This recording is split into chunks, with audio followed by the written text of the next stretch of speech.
Okay, hello and welcome to the Cross to Bear podcast. My name is Phil Bair, if you didn't know that already, and I have a couple of guests that are going to be on the show with me today, and I'm excited to have them. They're two of my favorite people in the whole world. So let me bring them on. First, I want to bring Juan on. I'm a poet and didn't know it. Hi, hello, Phil. Juan from Modern Atheism. How are you doing? It's a pleasure to have you. Good and you. Thank you. Yeah. Thanks for having me. It's a Yeah, pleasure good. to be here. Uh, so are you? Is this kind of a a bad time of day for you? Are you exhausted from work and Oh, things like that, or no, I just, you know what happened? They canceled my work today. I was supposed to work, but they one guy didn't show up and I cannot work alone. So I got the day off actually. So it was pretty cool because I would Oh, have been tired, but now I'm fine. okay. Well, then we'll look forward to you being your sharpest today. Yeah. Let's bring Dale on. Also, Dale Glover is another one of my favorite guests, and he's kind of an official co-host in a lot of ways. So, hi, Dale. How are you doing, and how are things standing there in Jerusalem? Yeah, I'm good. The weather's great in Jerusalem at this time of year. So, yeah, I'm looking forward to this show. This is sort of, so I didn't announce it to my audience, but last week was kind of my last week, as a season finale of Real Seekers, where I'm supposedly taking a podcast vacation to work on certain things like writing my book and stuff like that and finishing that off. So this is my first post season show, I guess we can say. Yeah. So yeah, there we go. Okay, great. I'm gonna move myself. Oh, that's too much. There we go. My logo was covering me up. So, well, good. And what's your book about, and when is it going to be published? So I want to get it. I'm hoping to get it done after by the summer, the end of summer. It, plus or minus a couple months and stuff like that. But it's going to be on the Shrine of Turin, and I'm trying to make it into a deductive argument. So that's the structure of the book itself. Essentially, kind of akin to saying, look, it's a design argument that argue the images on the Shroud of Turin. They're either due to random chance, physical mechanisms or necessity, or intelligent design.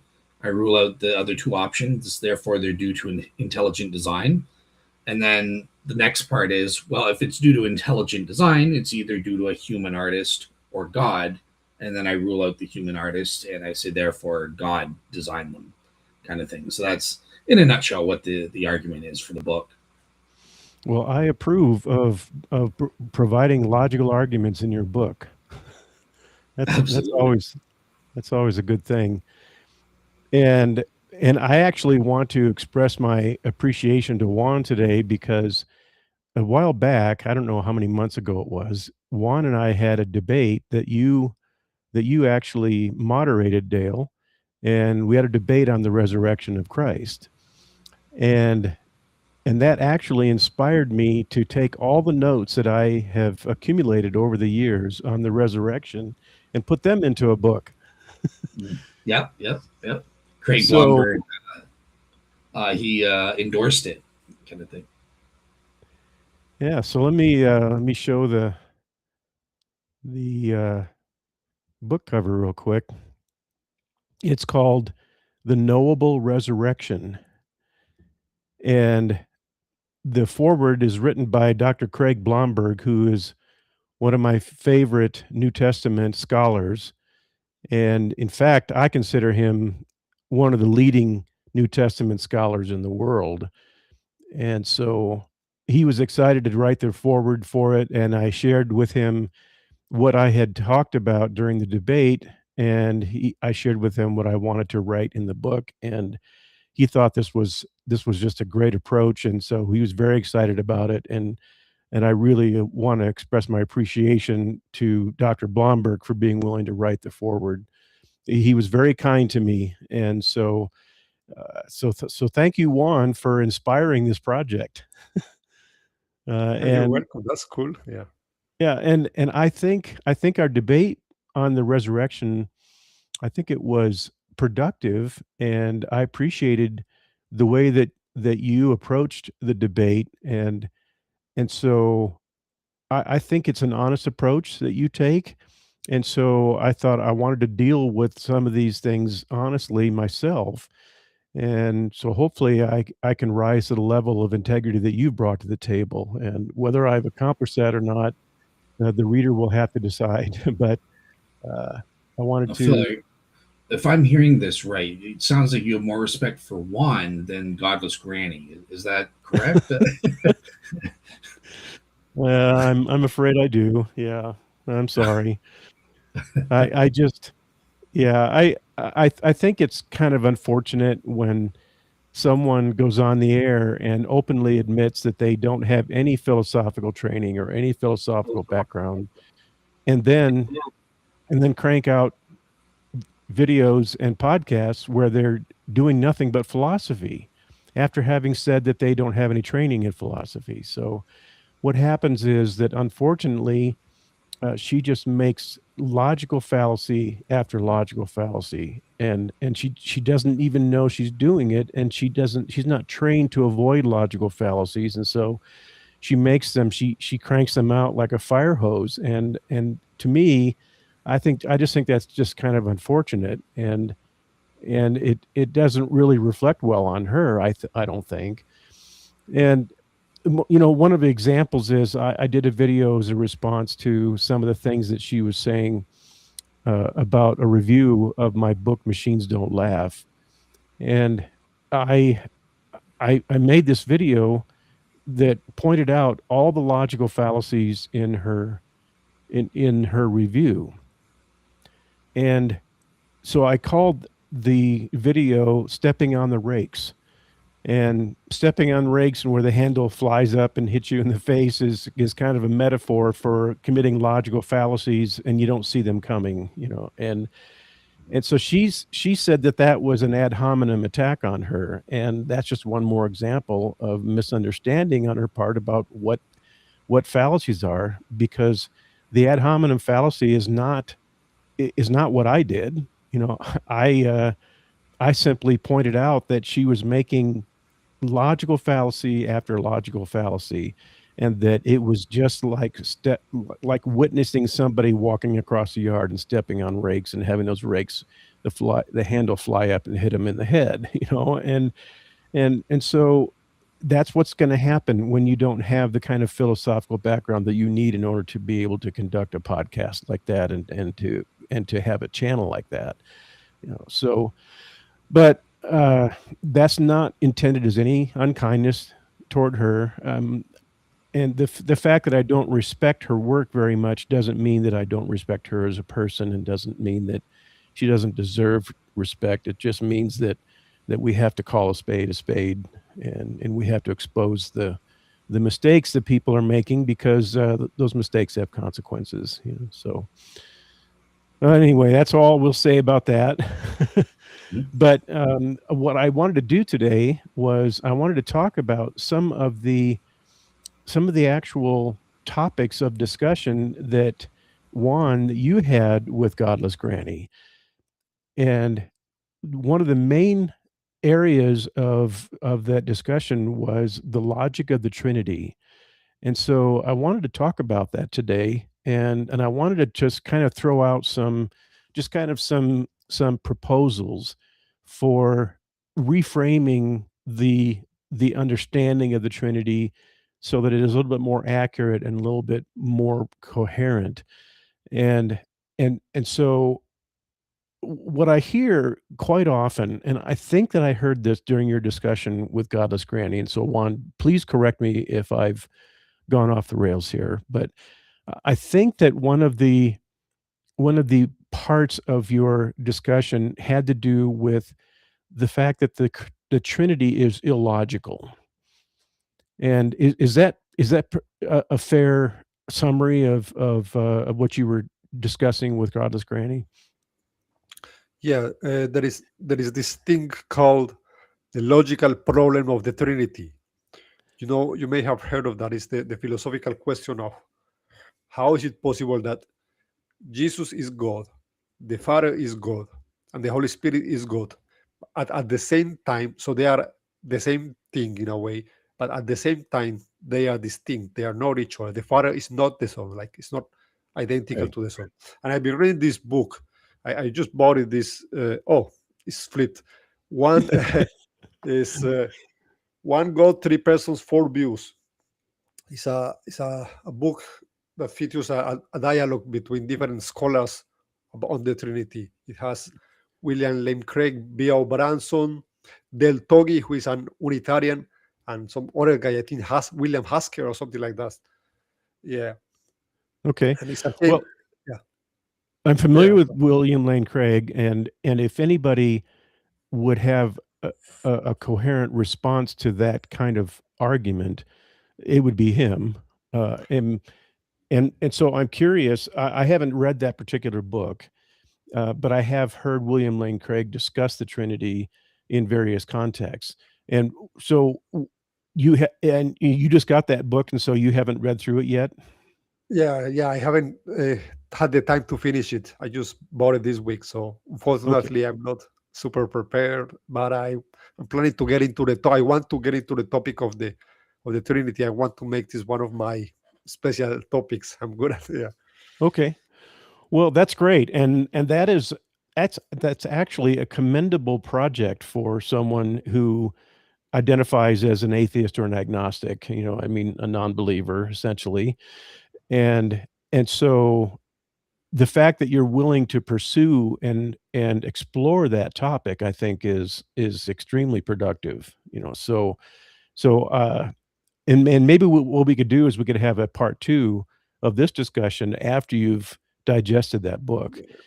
But today I think we can actually cover a few maybe starting points. I'm not sure that Dale and I would be able to just settle the matter for you and for everybody, but I think that there are some roads that we can begin to start to travel down in order to help address this issue.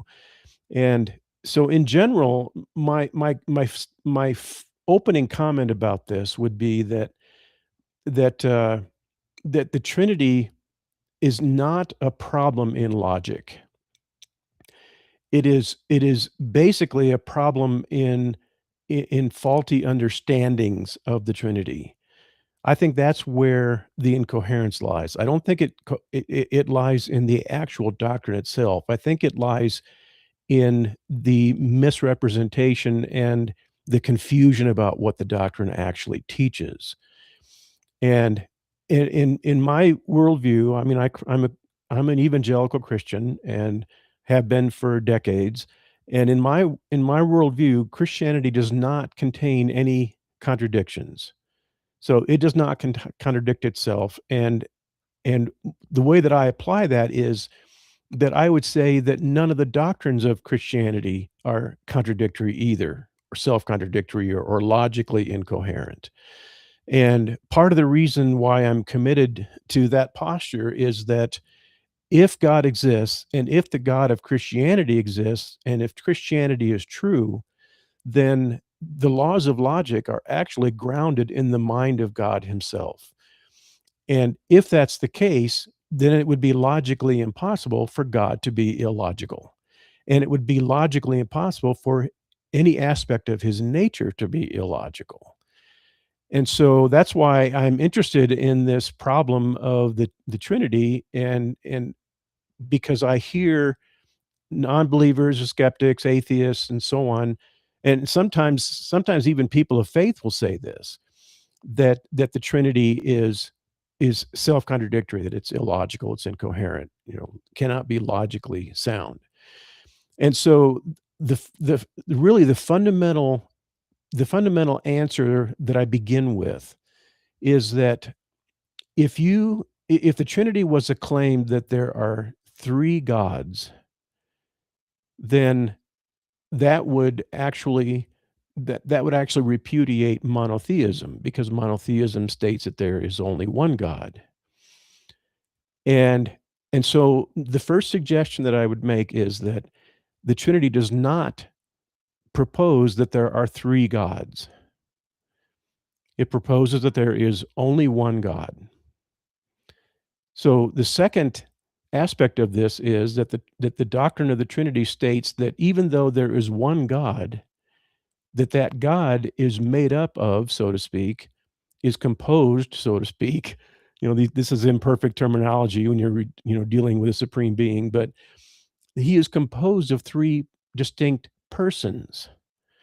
And so that's where the fundamental confusion often lies, because people will say, well, if the Father is not the Son, and the Son is not the Holy Spirit, and the Holy Spirit is not the Father, then what you have is three distinct gods. And I immediately reply to that by saying, no, wait a minute. We didn't say they were three distinct gods. We said they were three distinct persons, but they all share the same essence as God. So the Father is God, the Son is God, the Holy Spirit is God, but they are not the same person. So you have one God, three persons, not three gods and not one person. You have one God and three persons. And one of the refrigerator magnet slogans that is used to describe this all quite often, I'm sure you've heard this, Juan, is one what and three whos. And so if you separate and make a distinction between the ontological categories of a God and of a person, then the logical and mathematical problems all evaporate. So that would be my starting point in this whole thing. And Dale, I'm sure that you've studied the Trinity to a certain degree, and so what I want you to do is I want to turn the floor over to you and ask you to comment on what I just said. On what you just said? Okay, so yeah, I mean, I think I agree with what you're saying there, Phil, that God is one what, right? He's one being, ontologically speaking, with three whos, right? Three personal essences or individual essences, kind of thing, which are unique and distinct. So I agree with you. I think, yeah, I think I fully agree with everything you were saying. I take Dr. William Lane Craig's view, and I'm Juan heard my debate. I'm famous for arguing with the Muslim metaphysician on it and stuff like that. So I've debated this topic. I've read the book. I'm personal friends with three of the authors of that book. I've had Bo Bronson on the show representing Orthodoxy's view. So his view is basically he wants to make it consistent with the creeds, which I think does entail the logical problem of the Trinity that Juan alluded to in the beginning, where it just entails logical contradiction and incoherence. So I think you have to abandon the creeds. And the good news for me and Phil is we don't care what later man-made traditions say, so long as our model is consistent with what the Bible says. And on that front, I think the Bible describes, that each of the three divine persons share in the divine identity of Yahweh. And that's what the Bible talks about. The Bible focuses on this question of who is included in the one identity of Yahweh.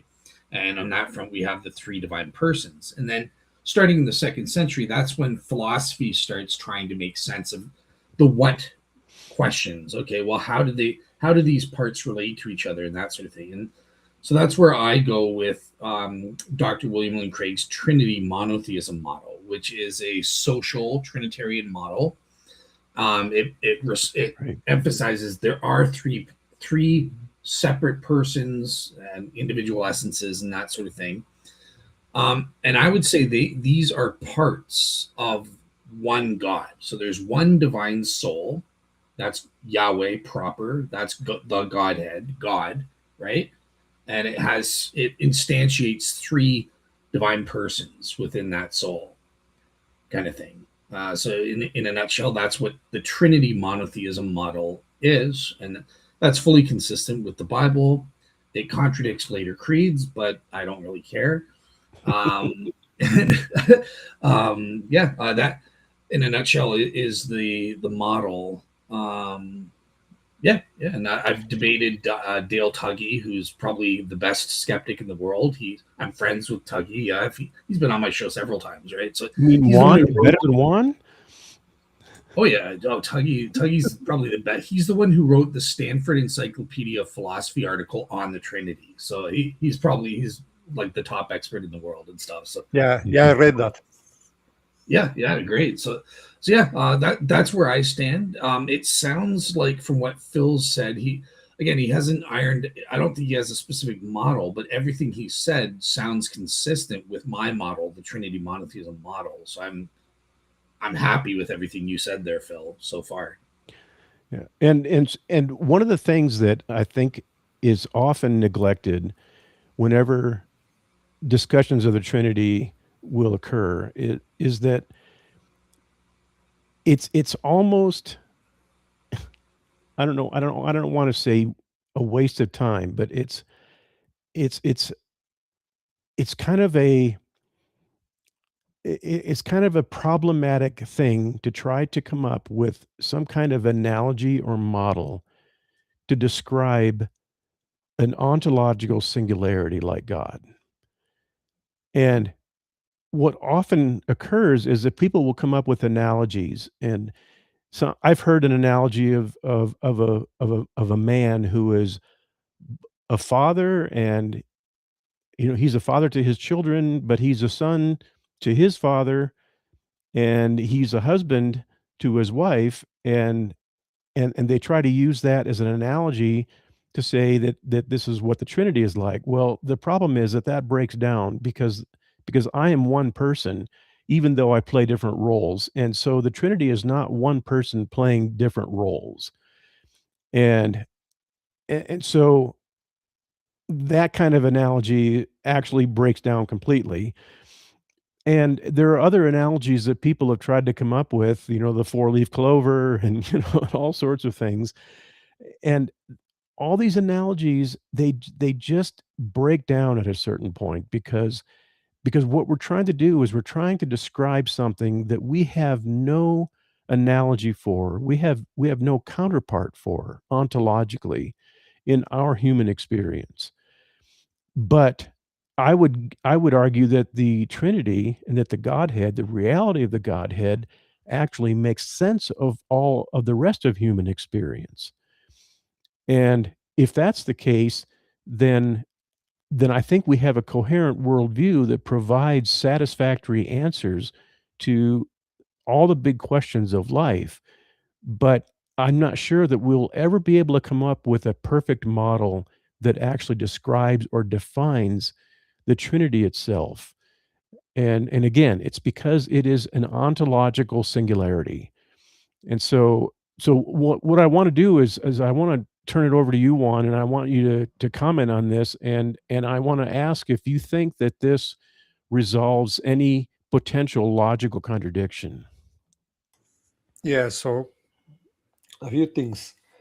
I think it's very interesting that Dale says that he has to abandon the creed, because I think I see it in my view as a big concession almost. I mean, some people will say, well, it's almost like if you consider the debate almost like, I mean, not quite he will, but because like the problem is making the creed be logical. And many Christians are committed to defending the creed, like Catholics will have to defend the creed. I think Orthodox, but I think Dale doesn't need to do that.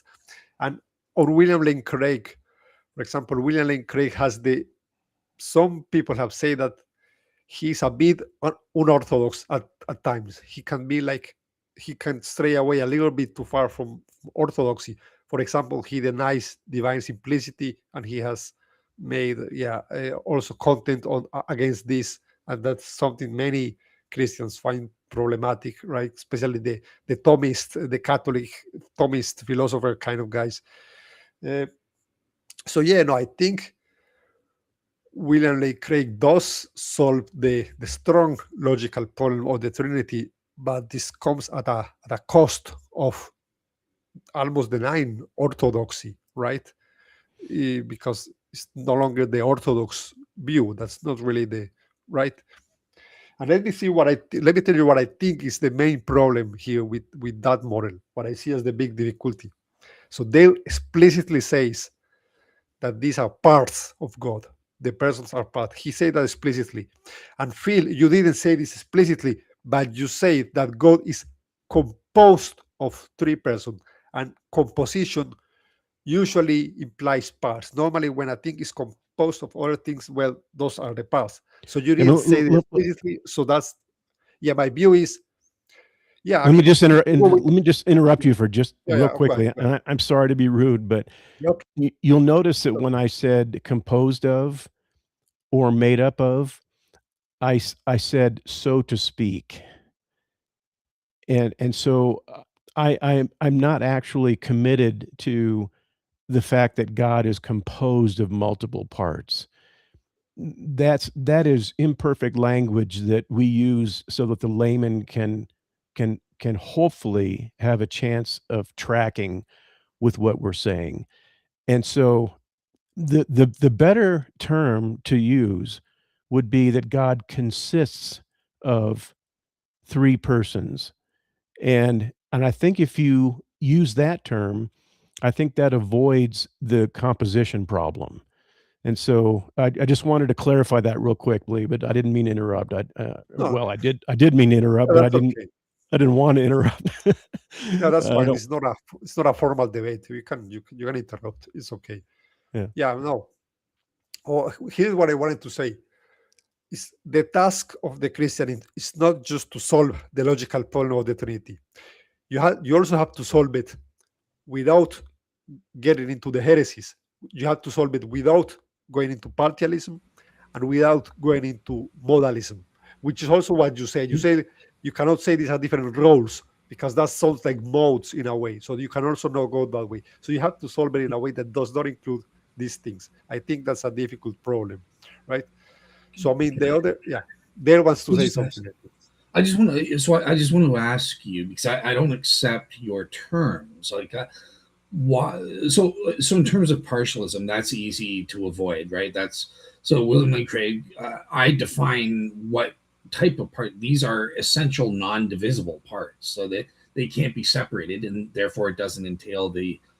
That's the problem with partialism. That's why it's a heresy, right? Because you're implying the parts can be separated from each other. So no, these are essential, non-divisible parts, and then it's not a problem, kind of thing for me. Now, the thing I wanted to ask you though is why am I having to be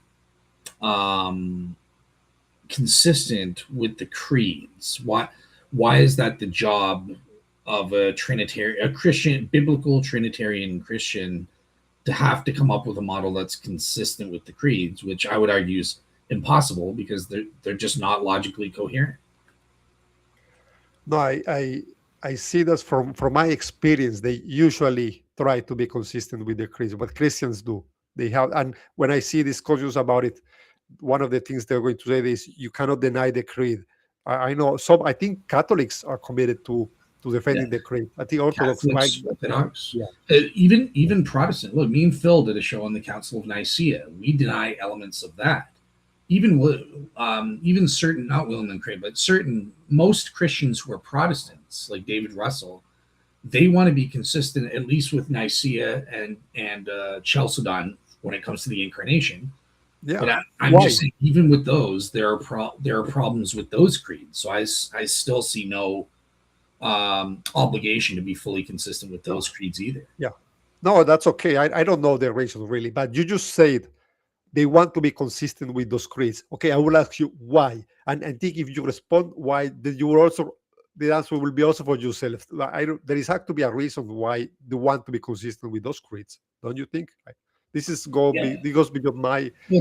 Well, for Catholics and Orthodox, it's easy because these man-made traditions for them are not man-made traditions. They're equal to Scripture. These are inspired, authoritative, binding things. So they don't have a choice. They have to make it consistent, and that's why people like Bo Bronson get all twisted up with these models that just don't make sense, really, kind of thing, right? But And Juan, I resonate with that question. When you say why do Christians feel the impulse to be consistent with the creeds? I have asked the same question because I see Christians walking around trying to defend the creeds and trying to emphasize the importance of the creeds, that the creeds are somehow some kind of essential component of the Christian faith, and that if you don't subscribe to the creeds, then you are less than a Christian for in some way. And my question has always been, why? No one has ever given me a reason why I need to be a slave to the creeds, and that's really pretty much what it is in my view. I don't feel any compulsion or any obligation to be, to be a slave to the creeds. And I think that many times people consider the creeds authoritative, but who put their stamp of authority on the creeds?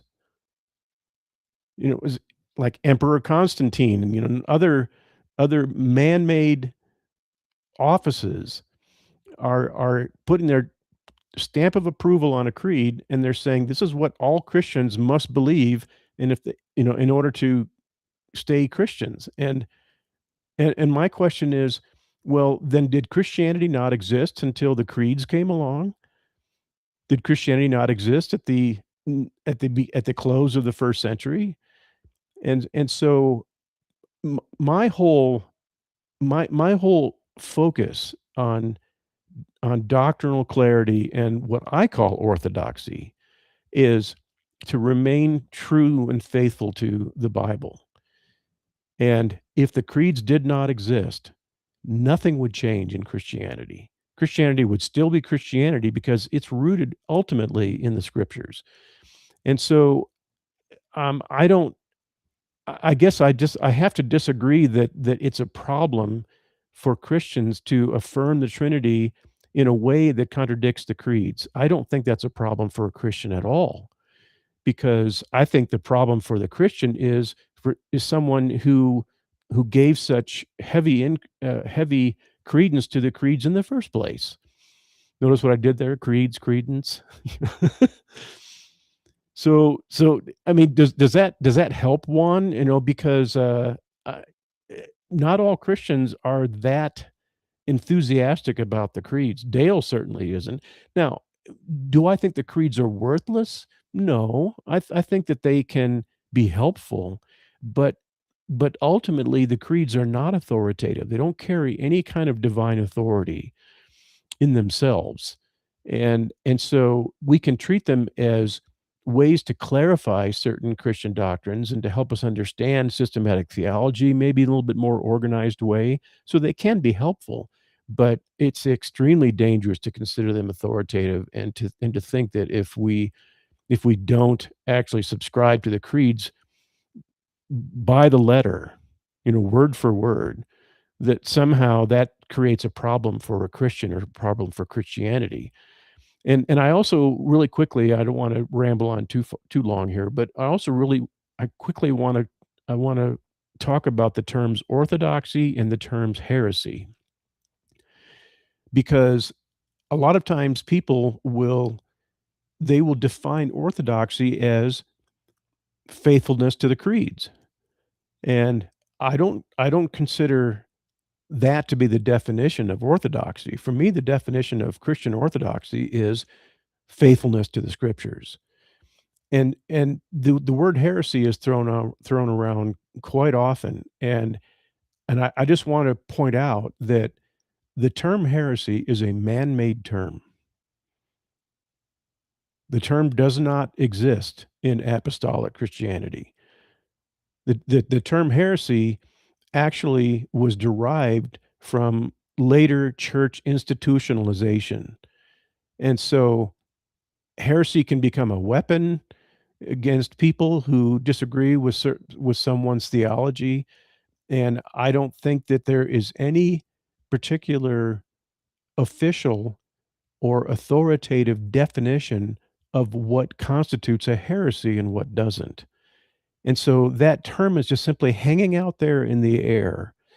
And I don't care about it. If that term exists, if it was just simply eliminated from all human dialogue, it wouldn't change a thing. So so I don't think you have to worry about whether Christians are actually in danger of a departure from Christian orthodoxy, as long as you define orthodoxy in a proper way and not in a man-made way, which I think often occurs. Okay, you say the term heresy does is not in the gospel in the scripture. Isn't there a part in Paul where on one of his letters where he warns about people with a fake gospel or something like that, something along those lines? Yeah. Yeah, so in Galatians 1, chapter 1, verses 8 and 9, I believe, it says that that if any man or angel preaches a gospel other than the one that you receive from us, let them be anathema, let them be under a curse. And but the term heresy is not in that verse. And some people will make that a standard and will say if anybody preaches a gospel that's different than the one the apostles preached, then they're preaching heresy. And if they want to use that term in a stipulative way, then I'm not going to argue with them. I don't have a dog in that hunt. I don't care if they want to do that. But we just need to understand that that term is not in the scriptures. What the scriptures do is the scriptures actually oppose false doctrine. They don't do it by coming up with some kind of term like heresy. They don't codify it that way. They simply oppose false doctrines. And that's all there is to it. And that's all we need to do. As Christians, we need to oppose false doctrines, and the definition of a false doctrine is something that the Bible contradicts. So does that scratch where you itch on the term heresy? Yeah, no, that's fine. Okay. Just Phil, just so you know, I'm keeping track. I don't know if you care or not at this point, but there are like questions from the audience. So are you waiting for them at the end, or do you want me to notify you throughout? I am a bad host. Just so you guys know, I have no control over raising the question, so you can blame Phil and send your angry emails to him. I typically get caught up in the discussion so much that I tend to neglect the chats for the audience.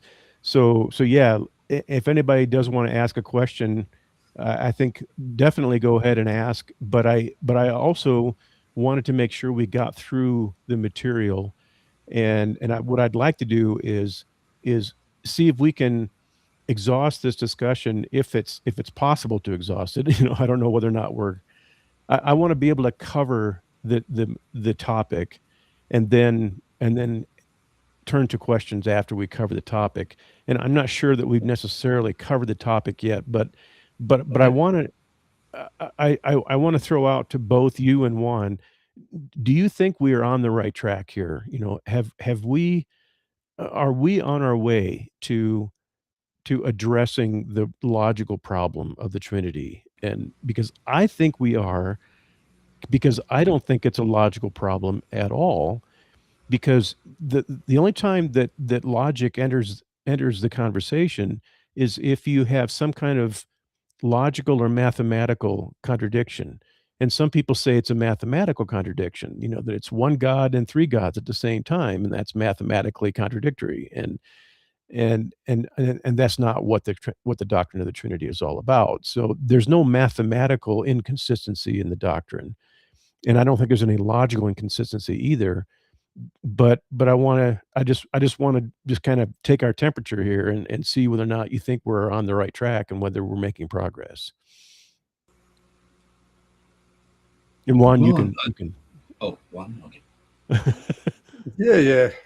I think we are going in a good direction as well. We are exploring these issues, and I like where this is going. Okay. And Dale, do you think we're making do you think this has traction as far as addressing any potential logical problems with the Trinity? I do, because I think the first step is you need to figure out what is the raw data that you're working with. And so if Juan is operating, he's given us in premise format what he sees as a logical contradiction, right? So we have it in this argument premise: Jesus is God, and also Jesus is not God. That's a logical contradiction. So the first step we need to do is, okay, does the raw data does it affirm Jesus is God, and does it affirm Jesus is not God, and all the other premises as well, or not? And what we're trying to decide here is, okay, well, what constitutes the raw data? Do we have to incorporate data from these creeds? And I think you and I are definitely agreeing that we don't have to. I'm not sure. Juan seems a little hesitant on that. Like, do we restrict ourselves to the Bible, or do we have to include stuff from the creeds? And like what? Let's just put it this way, Juan. If we do restrict ourselves to the Bible, the biblical data, do you think the logical problem of the Trinity goes away, as you stated it from the Stanford Encyclopedia? Good question. I think probably. I'm not so good at what the Bible says, right? I don't have that in my head. So, I think probably yes.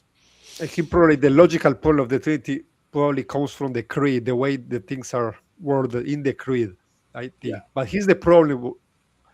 What does the Bible say? If you ask an Unitarian, he's going to go even more extreme version. He's going to say, no, the Bible just says that Jesus is like an image of God, and we can interpret it in this way or that way. And you can interpret the Greek in this way or this other way. So what does the Bible say? It's not even like a clear, like when you say what the Bible says, okay, but if you ask 10 Christians, what does the Bible say? You get 11 responses, right? Sometimes it just depends on how you interpret it, right? So I've debated a couple of Unitarians. Obviously, I mentioned Tuggy. I also debated Andrew Griffin and Carlos. I forget his last name now. Carlos something. But so here's an argument I gave as to what I think the New Testament argues for near Trinity monotheism. So I can walk you through these, see if you would say yes or no to that. So I think premise one, the New Testament scriptures clearly state there is only one true God, Yahweh. Would you agree that the New Testament says that? I think the Old Testament says that. I don't know if the New Testament says that, but the Old Testament, I think, does say that. It says there is only one God, the Lord, right? Perfect. Yep. It's grounded in the same Old Testament scriptures. Okay. Premise two, the New Testament scriptures state that God the Father, Jesus, and the Holy Spirit are distinct individuals or persons. And Dale, can I add something real quick? Sure. It's not just the Old Testament that affirms that God is one. The New Testament affirms that as well. If you read the book of James, in James, I believe it's in chapter 2, it says, "You believe God is one." Fantastic. Yeah. So there's actually New Testament data for that as well. So okay, sorry. Yeah, continue.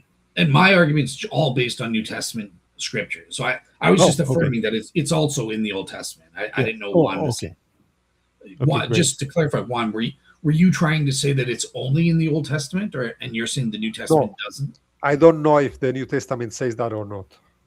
Okay, so it Okay. does, yeah, and Phil pointed that out. Okay, and it clearly points that these three individuals are distinct individual persons, right? They stand in I thou relations to each other. They have their own separate wills, minds, and intellects, and stuff like that. Okay, so Where, it's, where, where does it say that exactly?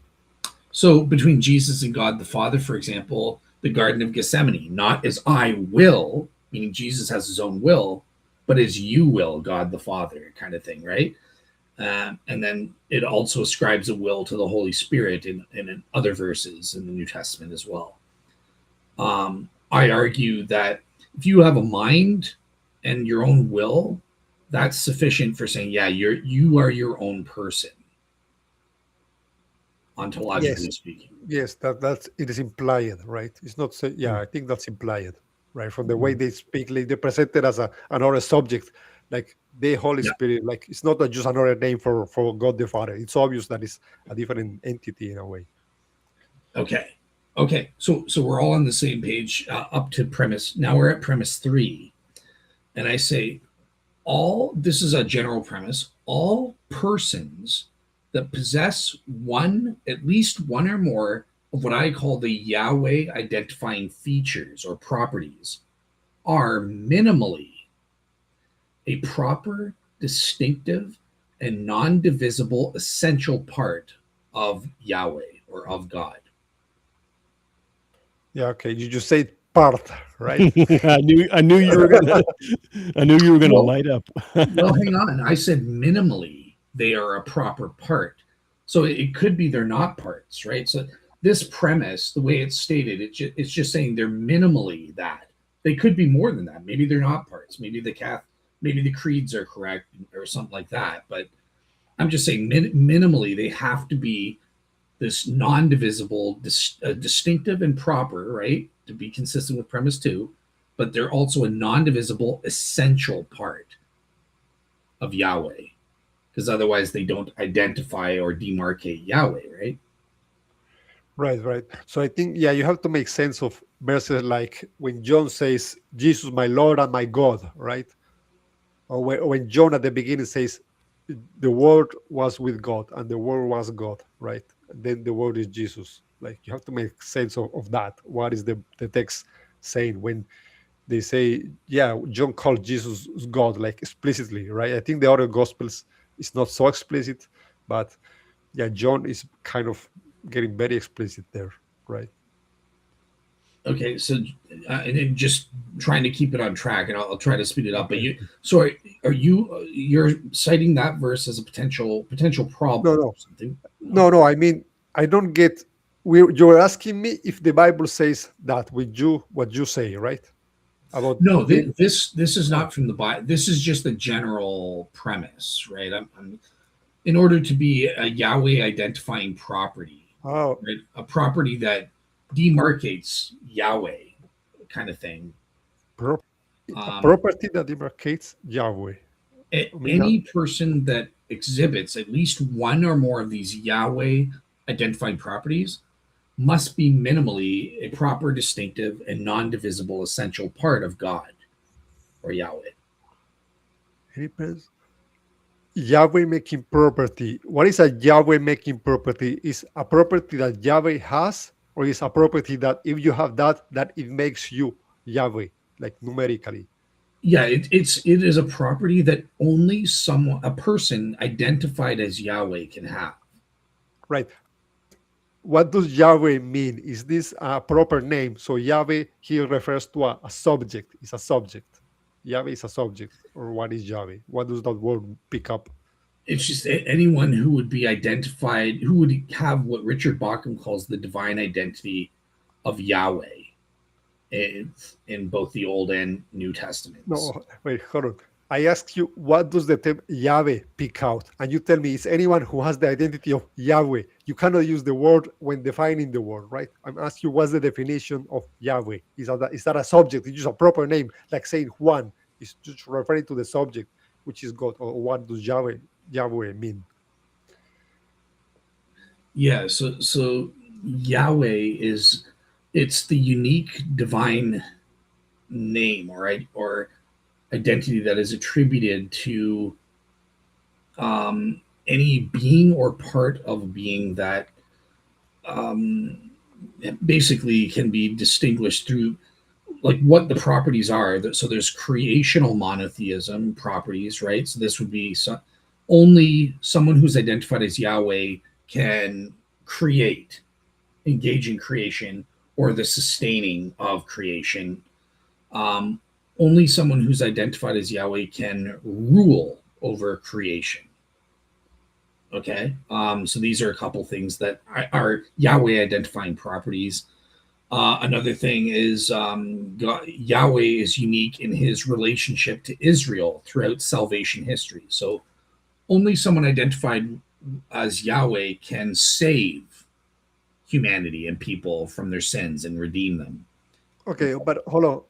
You say something weird, like Yahweh identifies the person or a part. You say that it can identify a part of Yahweh, but the name can be a part of Yahweh. But since when it will be easier to use a name to refer to a part of me, like my hand? I cannot say that the name Juan can refer to my hand, which is a part of me. That would be weird. The name Juan can only refer to me fully, to me as the subject, as a person or as a being, whatever you want to use the word.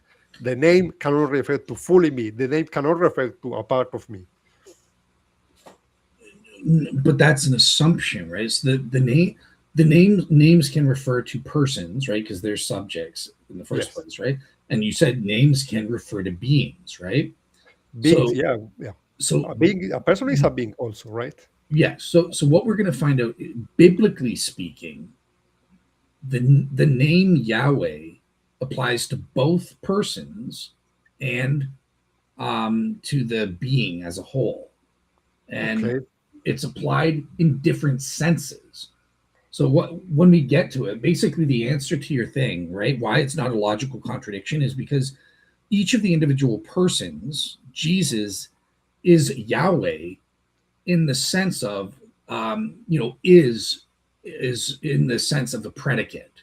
So it's basically saying Jesus is Yahweh. That just means Jesus has the property of being divine, kind of thing. Whereas only the Trinity itself, under my model, is Yahweh proper in the technically precise sense. But my argument is based on what the biblical data is, and it's not philosophically precise. So I argue it uses this name Yahweh for each of the three persons and for the Godhead as a whole. But in context, we find out when we put that together, it's because it's using it in different senses. Yeah. Okay. Right now, this premise isn't getting into any of that. It's not caring about how we make sense of it. It's just saying, look, anything that's identified as that has one or more of these properties can be identified with Yahweh, whether it's a person or whether it's the full being or whatever kind of thing, whatever you are. Yeah. And something else that I think might be helpful would be to say that the persons of the Trinity are parts of God, that can be ambiguous. The term part can mean more than one thing. It could mean a component of something, and I wish I hadn't used the word component, because it can be very problematic when I talk like that. That's why I said, so to speak. I was trying to be careful, and I was trying to be understandable at the same time, and sometimes that's not very easy to do.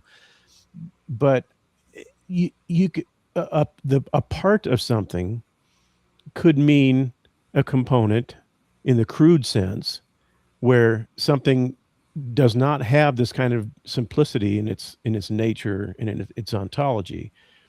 But to say that something is a part of something else can also mean that something shares the same essence of something else.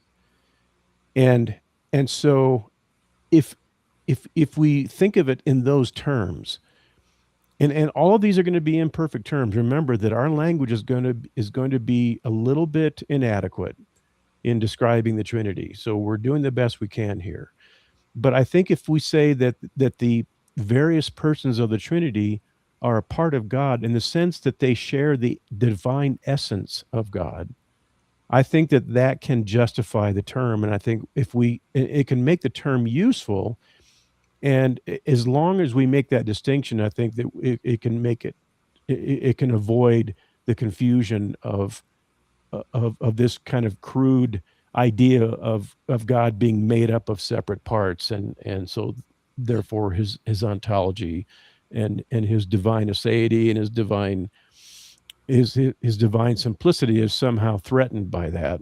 I don't think it does, as long as we understand what we mean when we say that Jesus is a part of God.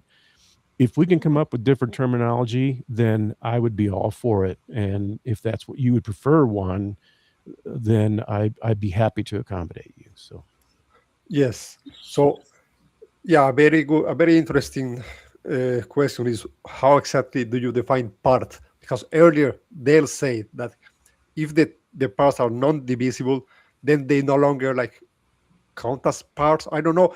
So I look it up, the Stanford Encyclopedia of Philosophy, the page of mereology. It says, broadly speaking, we can use part to indicate any portion of a given entity.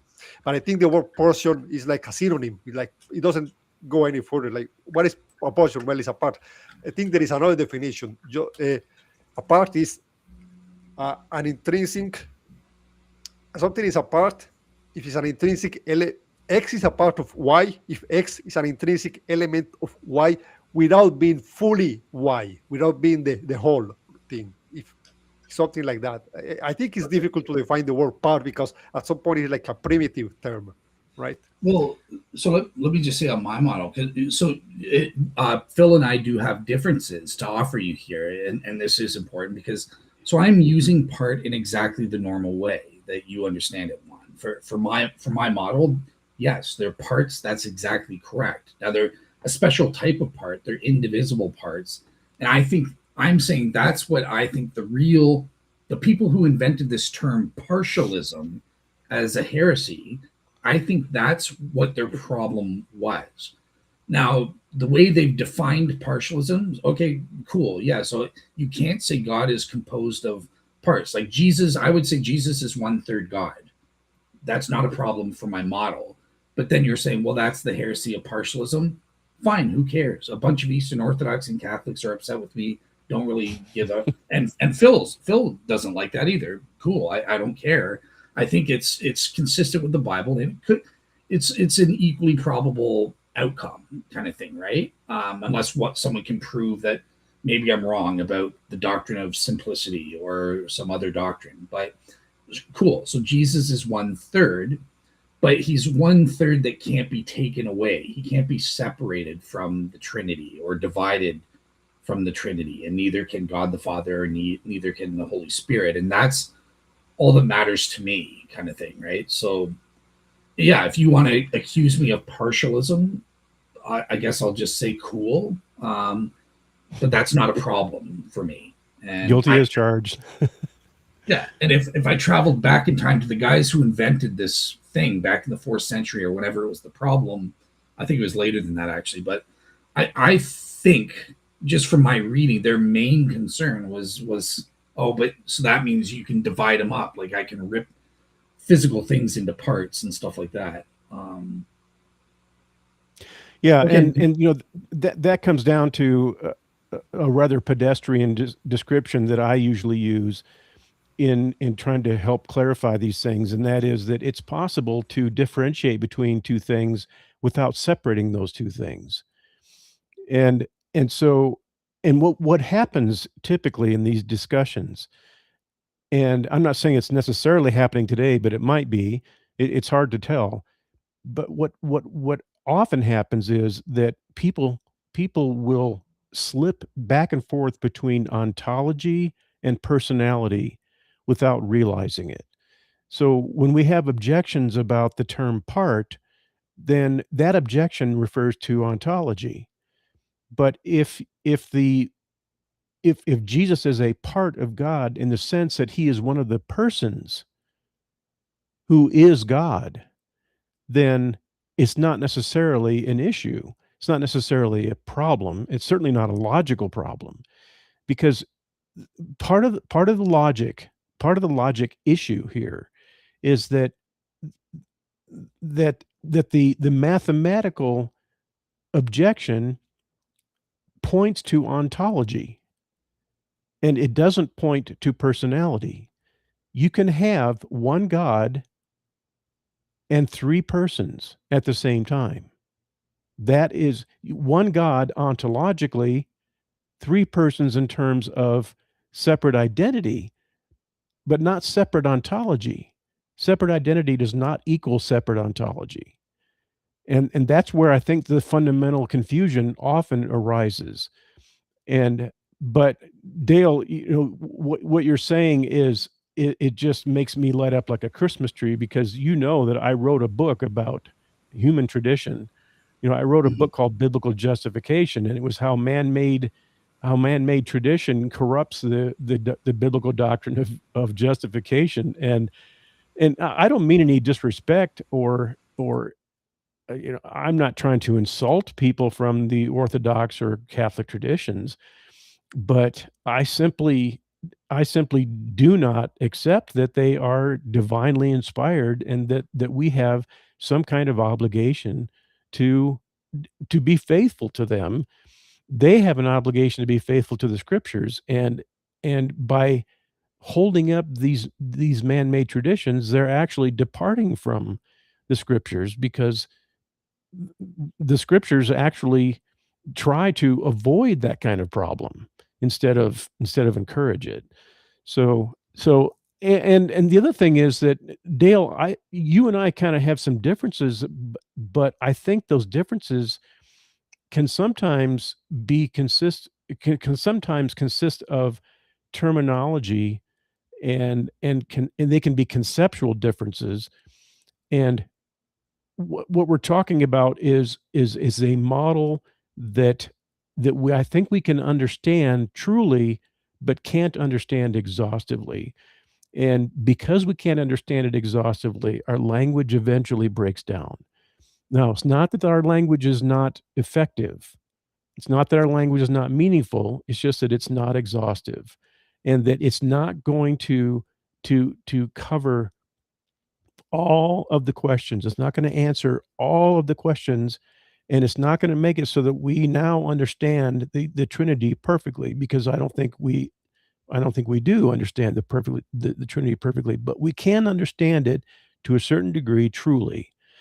And the other thing that I wanted to mention is that there are specific passages in the New Testament that say that Jesus is God, and say that the Father is God, and say that the Holy Spirit is God. And I sometimes that can be kind of glossed over, because we don't get our idea that Jesus is divine just from the creeds. We get it from Scripture. And if you read the first chapter of the book of John, the Gospel of John, it says, "In the beginning was the Logos, and the Logos was with God, and the Logos was God." And I think that's fascinating. It's fascinating that it says that the Word, the Logos, was with God, and the Logos was God.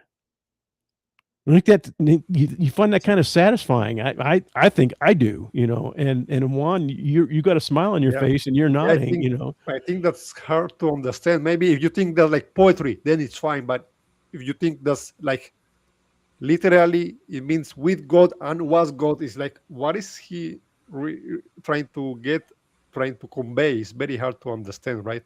Well, I think what it's doing, I don't think it's poetry. I think what it's doing, because the Gospels are not books of poetry. That's not the genre of the Gospels. So we don't look at the Gospels and say, boy, that's kind of weird. So let's just move that into the category of poetry.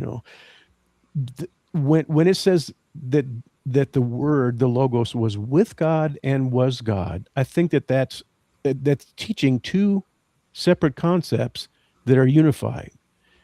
When it says that the Logos was with God, I think that is is an indication of relationship, and persons are involved in relationships. Only a person can have a relationship in the true relational sense, and so somebody might push back against that, and so I'm not gonna necessarily go down that rabbit hole, but I think what that verse in John is telling us is it's teaching us two things. It's teaching us something about a relationship, and it's teaching us something about ontology, about the essence. So what John 1:1 is saying is that the Logos was in a relationship with God, and the Logos is God, both. So it's giving us a relational concept and an ontological concept. And to me, that is a beautiful clarification and actually indication of the Trinity. Because you also see that the Holy Spirit is God.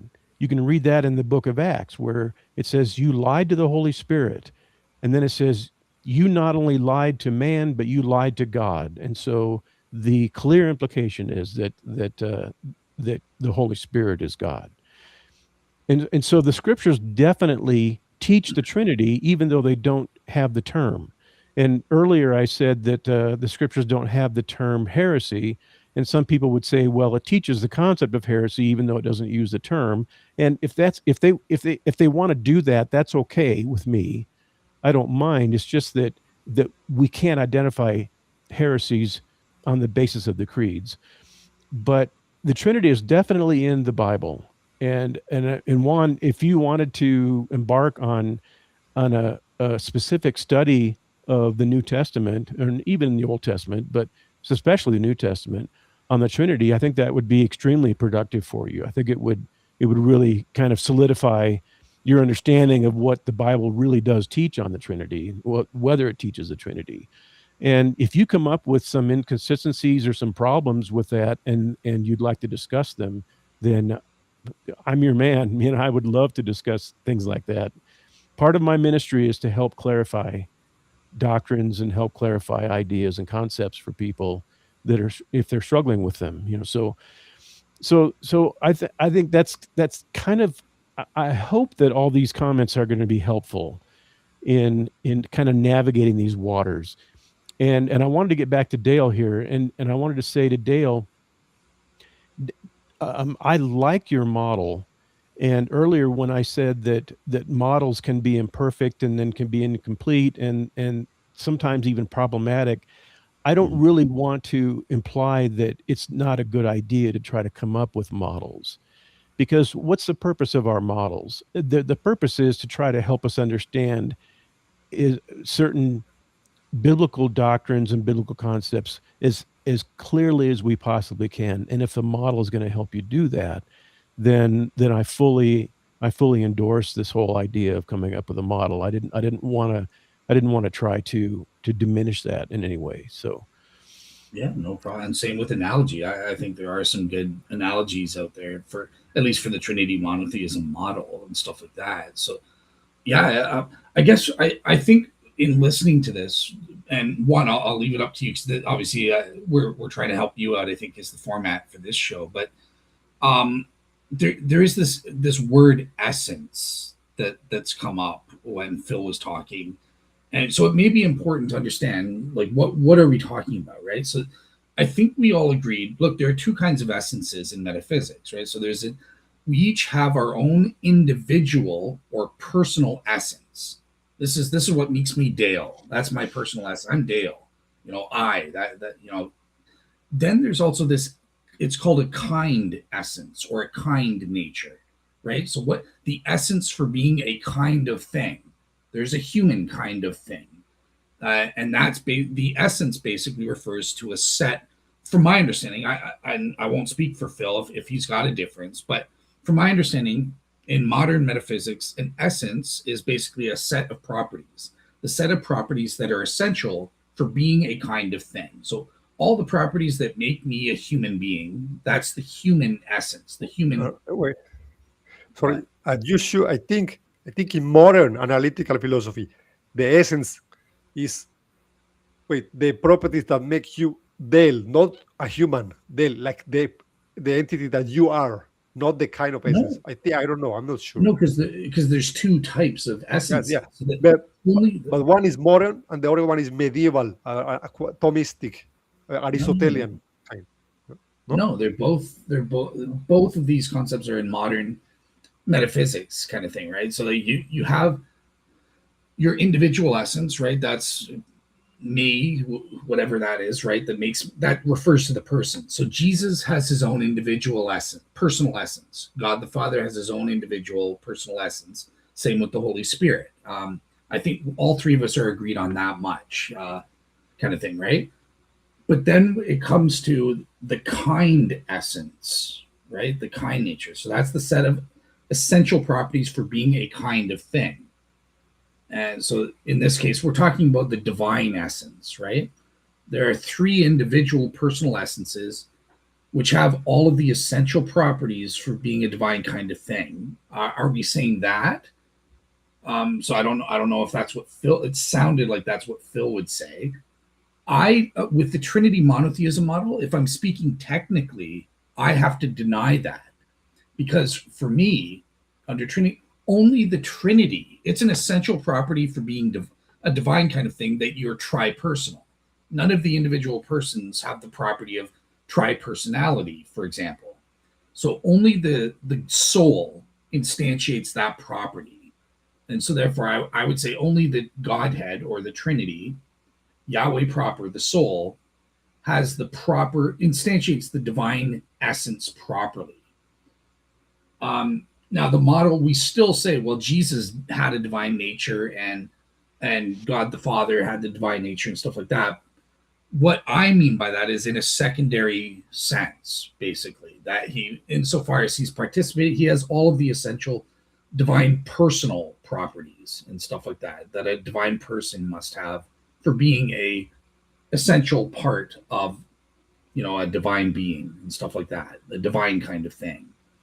So I'm using language imprecisely there by saying Jesus has a divine nature.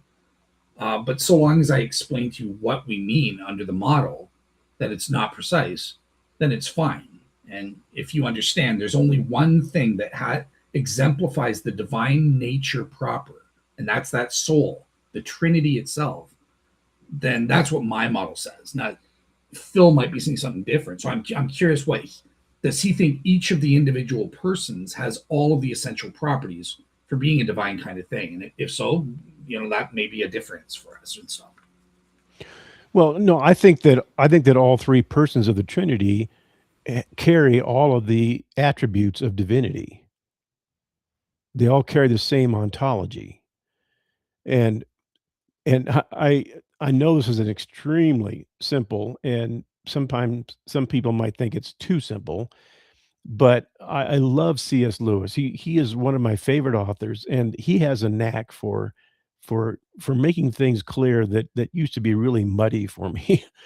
and when I was just out of college, I was I think it was a Jehovah's Witness who came to my door, and I invited them in, and I'd had some theological training. I had a little bit of theological training at the time, and so so I invited them in, and we had a discussion, and we were talking about the Trinity, and they were telling me that the Trinity was all completely nonsensical.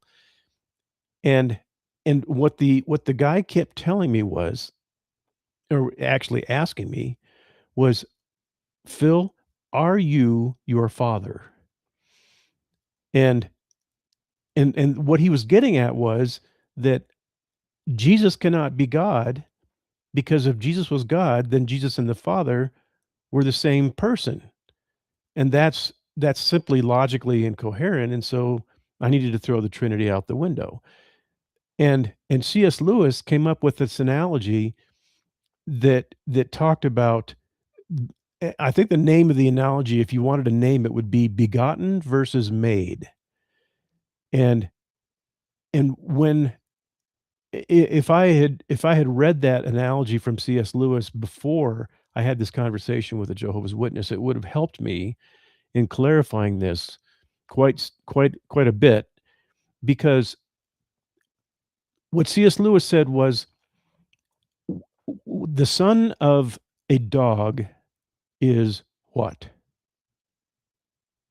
The son of a dog is a dog. The son of a cat is a cat. The son of a horse is a horse. So when an animal reproduces, what their offspring are the same animal that the parents are. And so this Jehovah's Witness guy was saying, Phil, the Son of God cannot be God because you're not your father. And what C.S. Lewis helped to clarify is that I may not be my father in terms of I'm not the same person as my father, but I am human, because the son of a human being is a human being. The Son of God is God. The Son of God carries the divine essence, the divine properties. So I think that can be helpful in kind of disentangling this confusion about person versus essence, person versus ontology. And so when we look at the Bible and it says that Jesus is the Son of God, then we can see two things. We can see, one, that they are two distinct persons, but we also know that they share the same essence because one begot the other. One begat the other. What's the right word? Is it begot or begat? Help me out here. But and so part of Christian theology is that the Son is begotten of the Father, and that is in the Scriptures. It's not just in the creeds. And so if the Son is begotten, and by the way, the idea is that he is eternally begotten, because Jesus did not have a beginning. Jesus in his human nature had a beginning, but in his divine nature, he did not have a beginning. He is co-eternal with the Father, but he is still begotten of the Father because the Scriptures tell us that. And so in order to resolve that problem, you simply say that Jesus was eternally begotten, that he somehow proceeds from the Father. And do I understand that? Do I understand how he can proceed from the Father? No, I don't understand it. But it is a fundamental truth that I think that the Scriptures teach, and I think that it solves certain problems for us.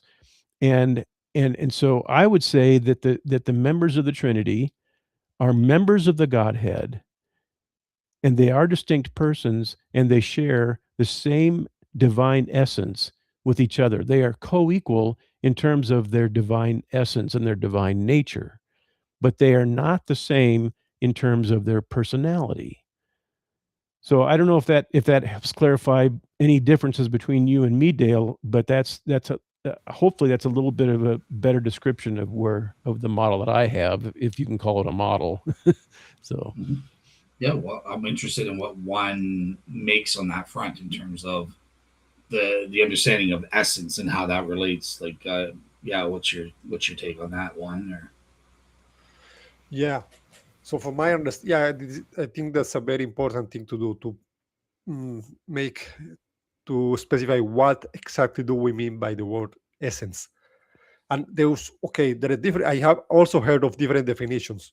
One, this comes from the Aristotelian model, where you have essential properties and accidental properties. And the essential properties is the set of properties that make an entity the entity it is. And without those properties, you will not be that entity. For example, my essential properties will be the ones that make me Juan. Those will be my essential properties. And if I'm, for example, an accidental property will be, for example, if I'm sitting or if I'm standing, that doesn't change me being Juan. That will be an accidental property. That's one sense of essence. But there's another sense of essence that is more like it makes a thing the kind of thing it is. For example, the human essence or the human nature makes us humans. In that sense, it works like the quality of a thing is what accounts for the whatness. So there is different senses, right, of the word essence, and it's important to be exact, to be precise here, I think. And yeah, is that correct? But Well, but then, but, Yeah. but sitting and standing are not properties; they're modes. yeah, okay, So maybe I'm the I'm length of my hair is a better example. That's an accidental property. If my hair is longer or shorter a little bit, that's an accidental property. Yeah. Well, If my hair is so a in little bit terms, longer, no, but the length of your hair is not is not one of your properties. yeah, yes, it No, is. no. One of your properties is that you have hair. The length is the property of your hair, not the property of Juan. Having a hair of length, this length is also a property of one. I think a property like a feature of a subject. I think. What do you think, Dale? Is the yeah, length of my I hair a agree property? with. Yeah, I agree with you that it would be a property of you as well, kind of thing, and it makes sense what Phil's saying that it's a property of your hair as well. There can be layers to it and stuff, but yeah, so I agree with like I mean that's just what I kind of said in terms of the two different kinds, and obviously the kind nature I recognize it goes back to the concept goes back to ancient times. You're right about that, but it's still used in modern stuff, even if it's controversial. I've taken philosophy classes in a modern university where we still discuss this and debate it and stuff. So the I guess with applied to the Trinity. So in terms of contingent versus essential properties or accidental for example, only Jesus, the Son of God, has the property of being incarnate as of 6 BC up until the present. He's still incarnate, even up in heaven, kind of thing. So only he has that property. That's a contingent or an accidental property, kind of thing. God the Father doesn't have the property. The Holy Spirit doesn't have that property. But all that we're interested in here with the Trinity is, okay, what are those essential properties for being that divine kind of thing? And I think Phil's saying, yeah, that I agree with Phil that they're all co-equal. They all have the same. I believe they all have the same properties, kind of thing, right? As each of the divine persons have all of the essential divine person making properties. However, none of them technically have instantiate the divine nature with a capital TH. Only the soul instantiates that, because if for no other reason but for the fact that tri-personality is an essential property for being a divine kind of thing, and none of the individual persons bear that property. So they, technically speaking, they can't be divine in that proper first sense. And that's why William Lane Craig's model says, but it makes sense when the Bible says God, Jesus is God or is divine, it's talking about in this secondary sense. And William Lane Craig uses the analogy of like a cat and its skeleton, kind of like what Phil was just doing with you and your hair, right? Like, okay, so it makes sense to say that the skeleton, the cat skeleton, is feline. It exhibits the feline nature, even though it's not technically exhibiting all of the essential properties of a feline kind of thing. But we still go, oh, that's that skeleton over there. That's a feline skeleton. It's an essential part of the feline kind of thing, and that's the secondary sense that I believe the Bible is using for each of the individual persons, and that's the sense that my model is using. It's not philosophically precise. If you said, well, as a philosopher, does Jesus have the divine nature proper? I would have to say no. None of the persons do, kind of thing, right? But when I'm speaking not in a philosophically precise manner, or well, put it this way. So in a philosophically precise manner, the argument is there's two senses you can exhibit a divine nature, right? So this is the first proper sense, and then you can be an essential part of the divine nature proper, the divine kind of thing proper, kind of thing. So that's the argument that I make, kind of thing. And yeah, does that help at all? Like, first of all, yeah, let me just ask you: is my model and is Phil's model, is that logically coherent to you, or do you see any logical incoherencies? Well, I think your model manages to avoid the logical incoherencies, right? Will be Okay. at the cost of being very close, really close to a partialist model, right? That's what I said earlier. And I looked it up why partialism is problematic, and Mhm. I think it's not just because whether you can divide God from the Son, it's because it you are saying that the Father is not fully divine. That's what you're saying when you're so when you say this of the Father, then it sounds really bad, you know. Okay, yeah. Because again, because they have their creeds that that full divine essence has to be in each of the individual things.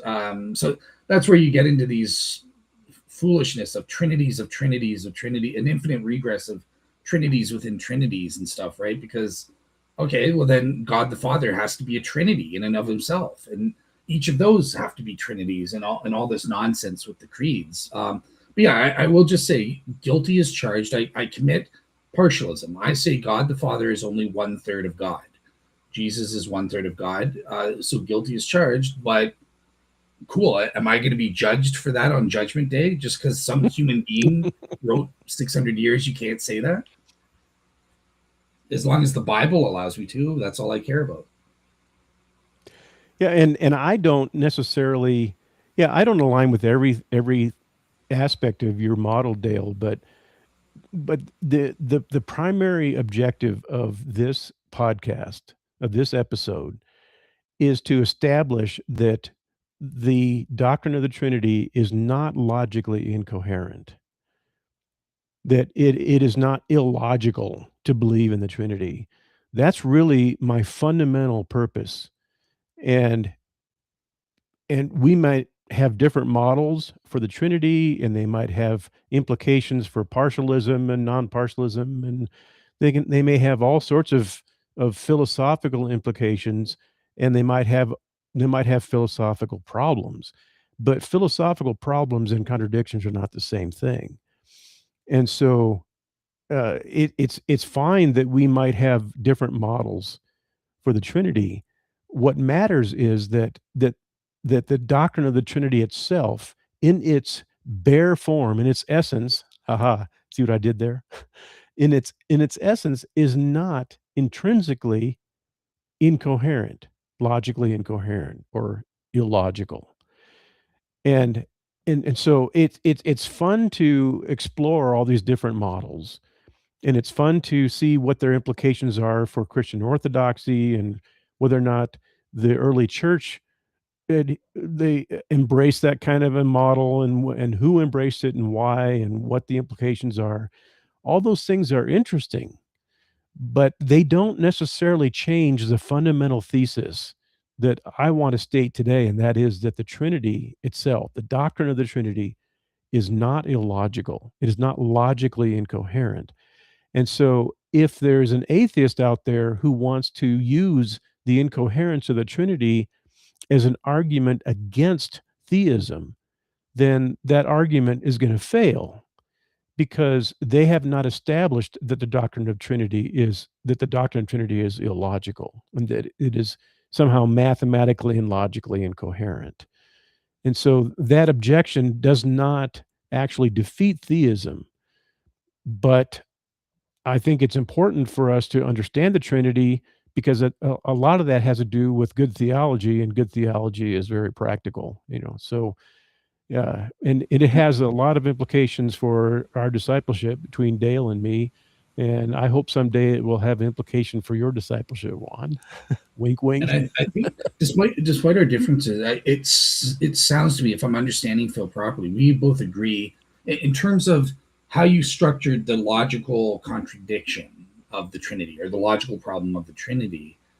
Both of us are saying, when it comes to the statement God the Father is God, Jesus is God, Holy Spirit is God, which I and Phil, biblically speaking, I affirm those. I will say those. I say those all the time. but we're using that is in the sense of a predication, right? It's ascribing a property, that namely being a divine or having the essential set of divine properties and stuff like that, for being a divine person, kind of thing, right? To each of those persons. That's all we're saying. So there is no contradiction, because that's a different sense than when we come to God the Father is not God, meaning he's not the Trinity. That's where we're saying using is in the sense of an identity statement. So there's two different senses. Therefore, it doesn't violate the logical law of non-contradiction. And even the Muslim metaphysician, and he's one of the world's experts, Dale Tuggy, they recognize there is no contradiction if you do that. And then from there, it's just a question: well, is that is that move biblically consistent? I think all three of us are agreeing on that front, or at least you're saying you don't know, like you can't disprove it's not. But your main thing is, but it contradicts the creeds, and that's where we're basically coming down to, do we have to make that consistent with them or not? I guess, and yeah, I'll just ask you: you've kind of admitted, as far as you know, that the models of the Trinity Phil and I are giving, and that are consistent with the Bible, they can be logically coherent. But I'm just wondering, of the ones you've heard that are creed consistent, are there any of those models that you think are coherent, or are they all incoherent, in your opinion? Yeah, okay. Yeah, I think there are two main models, really. One is relative identity, one of the big models, and the other one is social Trinitarianism, right? And I think relative identity it's very interesting, but it seems to me that at the bottom of it almost seems like it's just word games and identity paradoxes and puzzles. Like maybe you have heard of this. It's like you have a statue, you have a piece of clay, and you turn it into a statue. So you can, but then, you can tell that this, and another day you turn it into another statue, for example. So you can say that this statue of the other day is the same piece of clay, but it's not the same statue, right? In some kind of word game. And they want to say, okay, therefore, we can just assert plainly, linguistically, okay, Jesus is the same God as the Father, but not the same person, right? Just from this example of the statue, they want to say, okay, then therefore you can do the same with Jesus person and God. That's it. That's basically their entire argument. They have some examples, but I'm not convinced by that, right? But but that's one option. I mean, if relative identity is true, then this will also be a logical way to solve the Trinity. But I just don't think that it is true, right? Same. Yeah, Yeah. it has been proposed. Some people think it's true, like Van Inwagen and Peter Gitch and whatever, but not many philosophers accepted that. It hasn't been accepted by most logicians that this is a real thing. A lot of Catholics like it and stuff. I think Josh, what's his name? Josh Sajawadi. I don't know how to say it. Sajawadi. No, he has a different model. He has a different model. Okay, I thought. Yeah. Okay, cool. He rejected that as well, and he has. I want to look into that. I haven't looked into. I want to look into his model because he's been popping a lot on YouTube. He has been doing some videos in Spanish Philosophy Academy, and he had a debate with Dan McLennan recently. I haven't watched that yet. I began watching that on the Trinity. Yeah, he has a model. Yeah, I disagree with him, but I like it. I like the way he argues and stuff, and when he does his slides and stuff like that, he has premises and all that stuff, so you can follow along and stuff. So that was a good debate. Yeah, he seems like the one analytic philosophy kind of guy, which is easier to follow and to understand according to modern philosophy, because often you get these philosophers like Chris Tomaszewski, and they're Thomist, and they speak like they want to speak the way that people in the Middle Ages speak, like the way Thomas Aquinas spoke, and some like this scholastic guy. And sometimes, like, you don't get what are they even saying. It's like nobody speaks like that anymore. Nobody uses those metaphysics model anymore, right? That's very confusing. So I like the way Sijuwade approaches this better.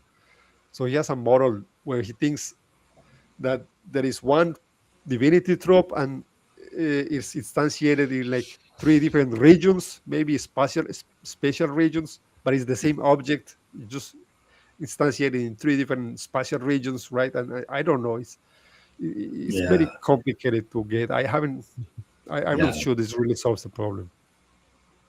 Yeah. Fair enough. Fair enough.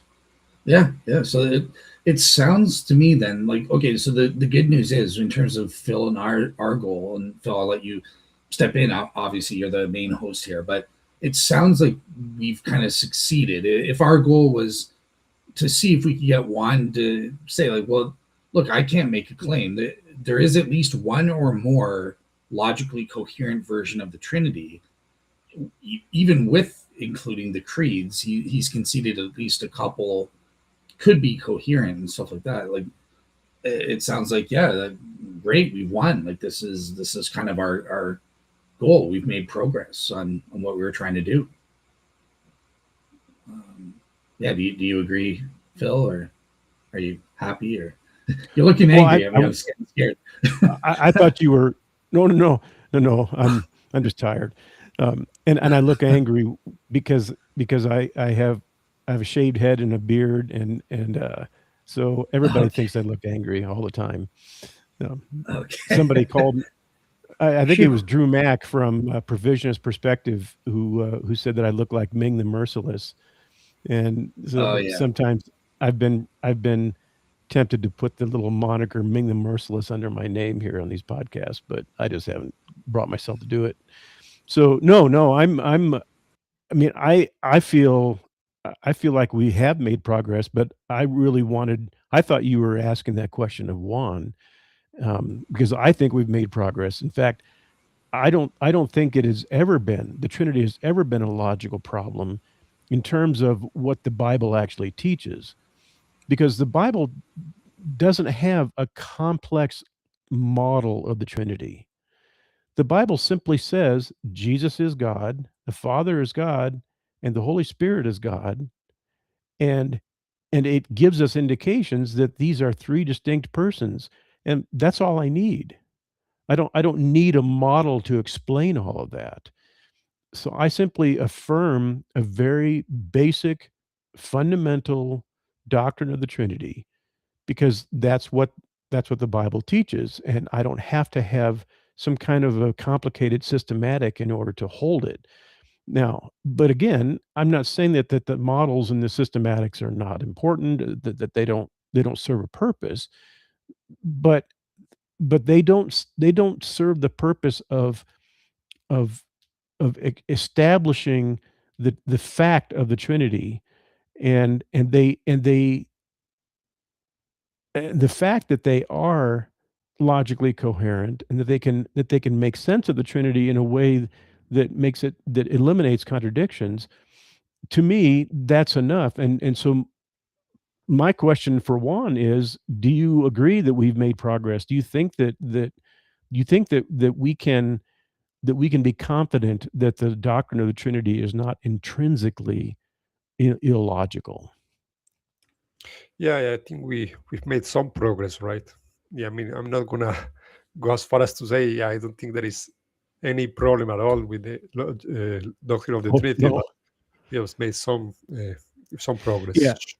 Yeah, and I wouldn't ask you to affirm the idea that there are no problems with the doctrine of the Trinity, because there certainly are what we might call problems with the doctrine of the Trinity, but that's very different from saying that the doctrine is intrinsically illogical or logically incoherent. And the fact that we are wrestling with an extremely difficult concept doesn't mean it's illogical, but it also doesn't mean that we aren't going to that there aren't going to be aspects of it that we don't understand, because I do not understand how God can be one essence and have one divine nature, but exist as three individual persons. I don't understand how that can happen. And part of the reason I don't understand that is because I'm not God. You know, I'm a human being. I don't have that tripartite nature. And so I hope that we haven't given you the impression that we think that the Trinity is a problem-free doctrine. I wouldn't want to say that, and I wouldn't want you to come away from this conversation with that impression. It certainly is problematic, but there are a lot of things that are true, and they're still problematic. You know, I think that the law of gravity is real, but there are aspects of the law of gravity that I don't understand, and I think even scientists, a lot of scientists don't understand. Some people don't. Some people would say that we don't understand how gravity works, but that's much different from rejecting gravity and denying that it is actually a law of physics. So,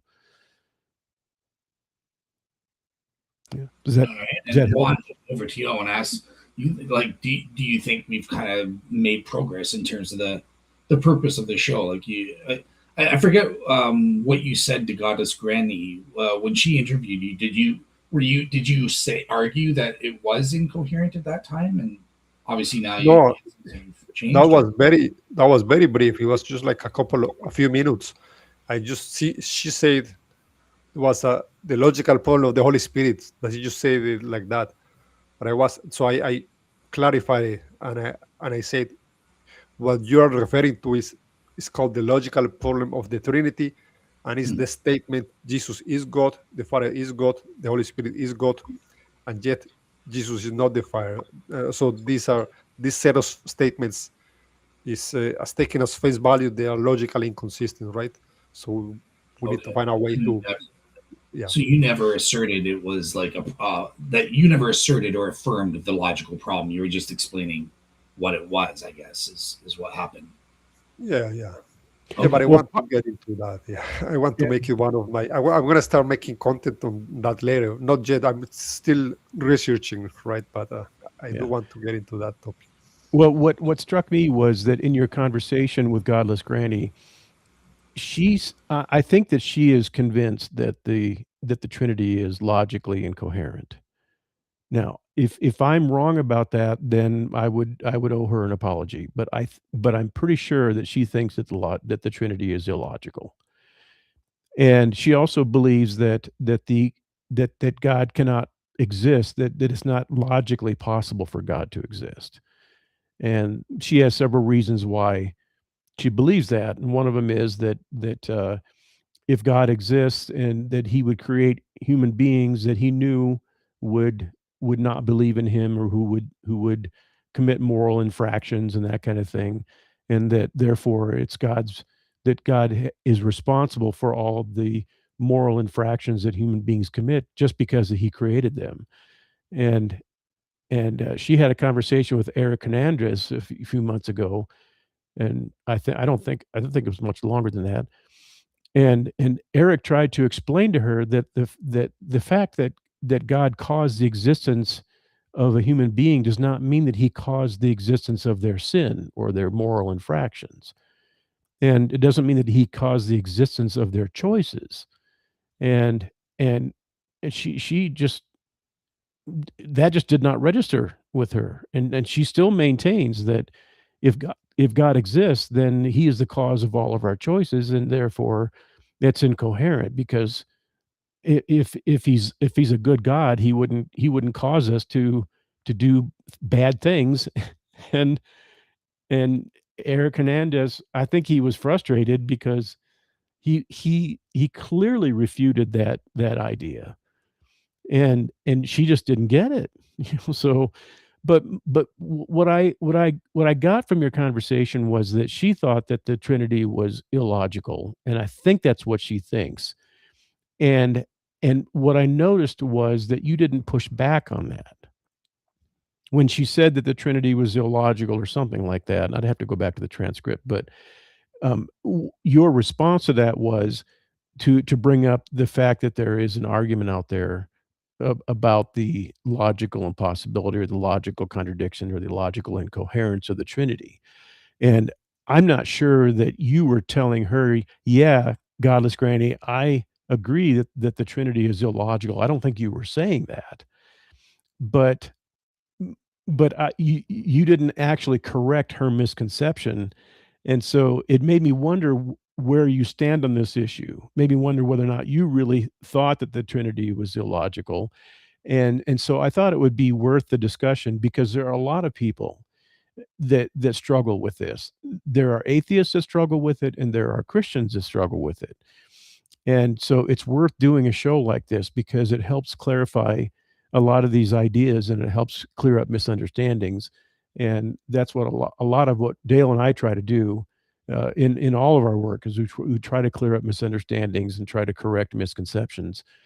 And if the Trinity is a barrier to belief for an atheist, then it is well worth my time to address the issue because part of my ministry and part of my apologetic is to remove the barriers to belief for people who don't believe. And if the Trinity is a stumbling block for for somebody to believe in the God of the Bible, then I have a high degree of motivation to remove that stumbling block as much as I can. And Juan, I want to remove all the stumbling blocks for you becoming a Christian. So Great. Yeah, that's cool. Thanks. well, so what I wanted to do was I'd like to pivot if it's okay with you guys, because there were a few other things that you discussed with Godless Granny, Juan, and I wanted to address a couple of those minor points as well. They're kind of they're not as big as the Trinity issue, but they're still big issues, and so I wanted to cover a few of them because one of the things that you talked about was that that uh, that God created the laws of logically the laws of logic. That there are some Christians who actually think that God created the laws of logic, and I believe that Kelly brought that up. And and I don't know if she thinks that that's a defeater for Christianity or not. That some Christians believe that God created the laws of logic, but that's not what I believe, and I don't think that's actually a coherent theological principle that God created the laws of logic. I think the laws of logic are grounded in his nature. And if that's the case, then they are part of his ontology and that they do rule over the truth values of everything in creation. And if he created the laws of logic, then they would be arbitrary and they wouldn't be able to rule over creation, or it seems it's kind of hard to believe that they could. So, and Dale, I'd like you to chime in on that as well. So, Right. Oh, okay. I thought Juan did you was. go to sleep? No, no, I heard about that. Yeah. So yeah, I did hear. I was re-listening to the first part where you were talking about that kind of thing. I got up to the first 20 minutes or something like that. So, yeah. So I agree. It sounds to me like Juan agrees with us that from issues like the multiple realization issue and stuff like that, that the laws of nature are, for lack of a better word, transcendent, right? That they're not grounded in reality itself. I think Juan was saying, no, that's ridiculous. He doesn't believe that typical route of the atheist. At the same time, he's a nominalist, so I'm not sure how that kind of reconciles because he's not a Platonist. But yeah, so I would just kind of agree with you, Phil, that the laws of logic are grounded in God, something intrinsic to God. It's not his mind necessarily, although the propositions are there in his mind as thoughts, but it's his logical nature, right? It's his essentially logical nature that grounds what we call the laws of logic and stuff, right? And it's his capability. It's impossible. God lacks the power to create a square circle or a logically contradictory thing. Not because there's some law external to him saying you can't do that, God, you're not allowed to. No, it's because he can't do the illogical. He is a logical, essentially logical being. He just can't make a square circle. That's logically impossible, and that's what grounds the God's capabilities and causal capacities and stuff like that are what grounds what we call the laws of logic. What is logically possible versus not?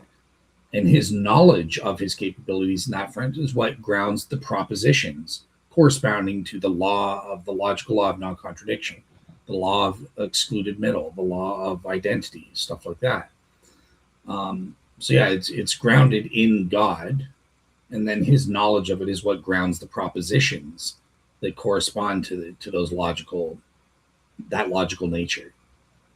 Yeah, and there was a related idea that I think that you guys talked about, and I think that this came from Kelly. And by the way, I should have reviewed the transcript of that discussion before today, because I'm relying on my memory here. So I took some notes about it, and I'm just going off my notes.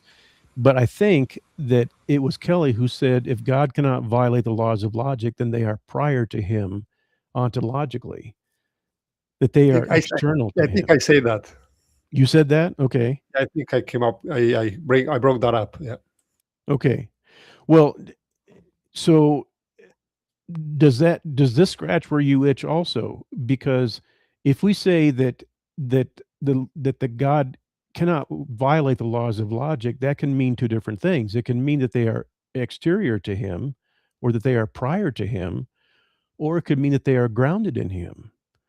And if they are grounded in him, we can still say he cannot violate the laws of logic. And the reason we can say that is because he cannot violate his own nature, because it would be logically incoherent to violate one's own nature. So But you realize you're saying, okay, why cannot he violate his own nature?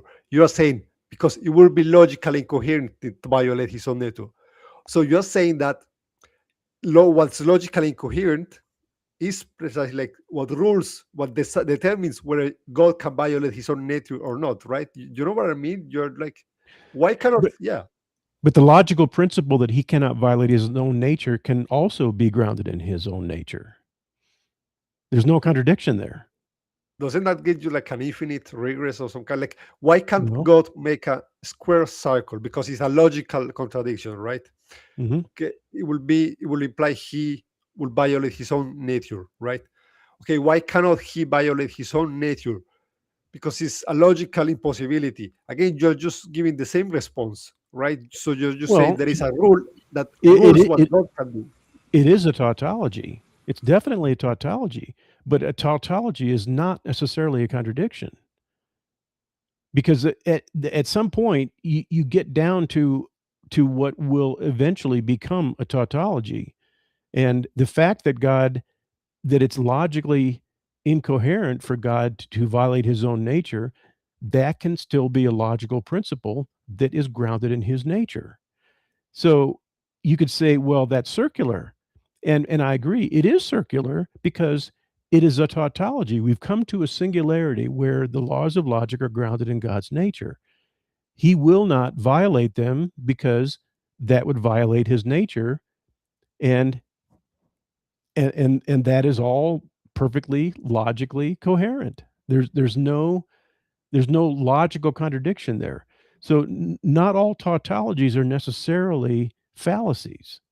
Some tautologies are actually not fallacies, and this is one of them. Okay, tautologies are not necessarily false. In fact, it's the opposite, but they're often seen as meaningless in philosophy. Like, that's problematical. Tautologies are problematic in also. I mean, you cannot say that's a tautology, but that's no problem. Often when people say that's a tautology, it's like they're like something bad, you know. But look, no, I'm not saying that it's not a problem because it's a tautology. I'm saying that it's not a problem because it's not. I'm saying that it's not a problem because it's a tautology. Okay. Wait a minute. I think I confused myself. I'm not saying that it's not a problem because it's a tautology. I'm saying that not all tautologies are necessarily problematic. That's better. Sorry about that. Okay.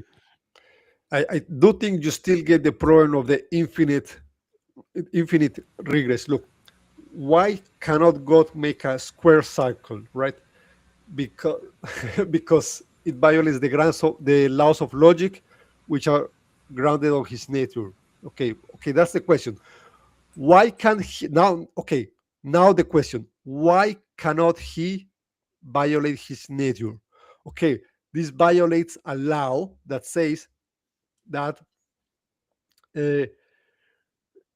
he cannot violate his nature, right? But what is that law grounded on? You're going to say again on his nature, but then you can repeat the questions. It seems like you could repeat the question, because that's grounded in his nature again, like the first thing. You know what I mean? It seems like But there's no need for the circularity. That's the point. It just ends at his nature, right? He can't do it because he can't do it. But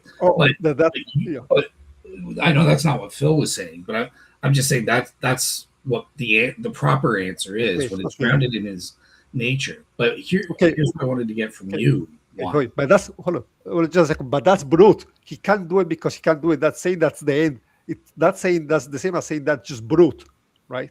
To me, that sounds like just bruteness. No, that's just the end of the explanation kind of thing. Because out of necessity, God's nature is what it is out of logical necessity kind of thing, right? He's necessarily logical by nature, by essence kind of thing, and that's the terminus of the explanation. But what I wanted to get to you, Juan, is your view is actually the more problematic view, right? If we have this, God, let's pretend there's a God and there's this external thing, because you you admit that the logical law of non-contradiction is a thing that exists. No, I'm a nominalist. I'm a nominalist. I don't think propositions exist. Okay, so it's only grounded in concrete particulars. But so what did you mean when you denied that? Because you explicitly said, I don't believe that like other atheists do. It's not grounded in concrete particulars in reality, because it's transcendent. Yeah. Yes, some atheists think that that's just because reality is in this particular way. Then it is true that A cannot be not A. And I think that's very absurd, because it implies that if reality had been different, like if the world had been different, then maybe this would be different. Then maybe contradictions could be true, or a square circle could be possible. And I think that's absurd. It's obvious that there is no possible way reality could be that makes it true that a circle can be a square. And I think it's also obvious to say that just God cannot possibly make a square circle, because the moment it's a square that it cannot be a circle, right? It's just so obvious in a way, just so primitive, just obvious that not even God can do it. And that doesn't mean God is weak or whatever, or that this is like about, but it's just obvious in a way, right? It's called self-evidence, right? You're saying it's self-evident. It's not brute, it's self-evident kind of thing, right? But okay. Yeah, there's a big difference between something being tautologous and being self-evident and being brute, because brute has a connotation that is not necessarily present in the idea of a tautology or the idea of a self-evident proposition or self-evident idea. So no, we're really not saying that it's brute. And by the way, I just want to take a quick detour here and say and point out that a lot of atheists say that they can't explain the universe, and they have a hard time coping with the idea that the universe cannot be eternal, or that the universe had to have a beginning, whether it did or whether it didn't. What they appeal to, obviously, and often, is that the existence of the universe is just a brute fact, and that it's just something that doesn't need an explanation. and the way that I reply to that is, well, okay, so now you believe in God now, right? Because what if I said God is just a brute fact? God doesn't need an explanation. And so as soon as I say that, then suddenly thousands of atheists are going to start coming to the altars. And so this idea of the brute fact, the brute fact argument from some atheists, not necessarily from you, Juan, but from some atheists, it just that doesn't fly. But anyway, that was a detour. I don't want to go off on that bunny trail too much, but I think it's amusing. Well, I am trying to go somewhere on the ontological point with Juan. I want him to follow the implications of his own view here, right? So essentially you're not you are grounding this in something transcendent from physical concrete things. You're not a nominalist then. You are grounding the laws of logic in something beyond, right? Because they apply to hypothetical logically possible worlds. Unless so what okay, let me just ask this first of all. What is it grounded in? What is it that transcends all logically possible worlds and that grounds the logical law of non-contradiction? Okay, here is my view on it, and not many people don't agree with that. I think the law is true analytically. I think it's grounded in the definition of the word "not." That's what I think, my opinion. But almost nobody agrees with that. But where did the definition come from? The definition don't need grounding. Definition don't need justification. So it's a brute fact. The definition is a definition. Like I know, but only a mind can create a definition. A definition doesn't come out of a vacuum. Where does the definition come from? Yeah, a mind creates a definition, but doesn't make like. Yeah, you're right. But when I define a house, like one thing is the definition of the house, and another thing is the house itself, right? So one thing is the fact that I defining the word "not," and the other thing is like the abstraction that is the negation relation, what the thing in itself, right? So the word "not" is what grounds the laws of logic. You're saying? Yeah. Okay, so that can't be. In order to stand in a grounding relation, you have to be a thing, right? And there are only three types of things. Words are not things. So there are substances, there are property things, which are basically all physical objects, I argue, are property things. None of them are substances in their own right. And then there are heaps, like a heap of salt. These are the only things which exist. These are the only things that are property bearers, which could therefore bring about stand in a grounding relation to things like the laws of logic. The word "not" can't ground anything. Words don't ground anything. Okay. In this context, what I understand from the word grounding, it means to make it true. Like to ground something is to make it the case that this is true. For example, what grounds the fact that the number 3 is larger than the number 2? No, I don't think the numbers, and neither the 3 nor the 2 are a concrete thing, are concrete substances. Yet there is something that has to be account for the fact that 3 is larger than 2. There is something that makes that true, something that grounds that. What? Right. And that's a stipulative definition. If we all accept the stipulative definition, then we can say that 3 is greater than 2. Not all definitions are lexical. Some of them are stipulative. Yeah, I actually think that the definition of 3 is actually the successor of 2. So it has to be larger than 2. So I do think that the definition kind of grounds, I mean, in a way, I think the definition of 2 is 1 plus 1, for example. I think that I would say that that's the definition of the 2, for example. Somebody would. Okay, well, what we're talking about is whether the laws of logic are grounded in the mind of God or the nature of God, or whether or not they are prior to God. And so we're getting into the weeds about definitions and ontologies. Yeah, because I want to understand Juan's view, because I think it doesn't make sense. Like the problems he's describing to us actually apply to his view. So that's why I was just trying to like understand where he's coming from. But yeah, if it's getting too in the weeds, I'll just say this then quickly, and then we can move on.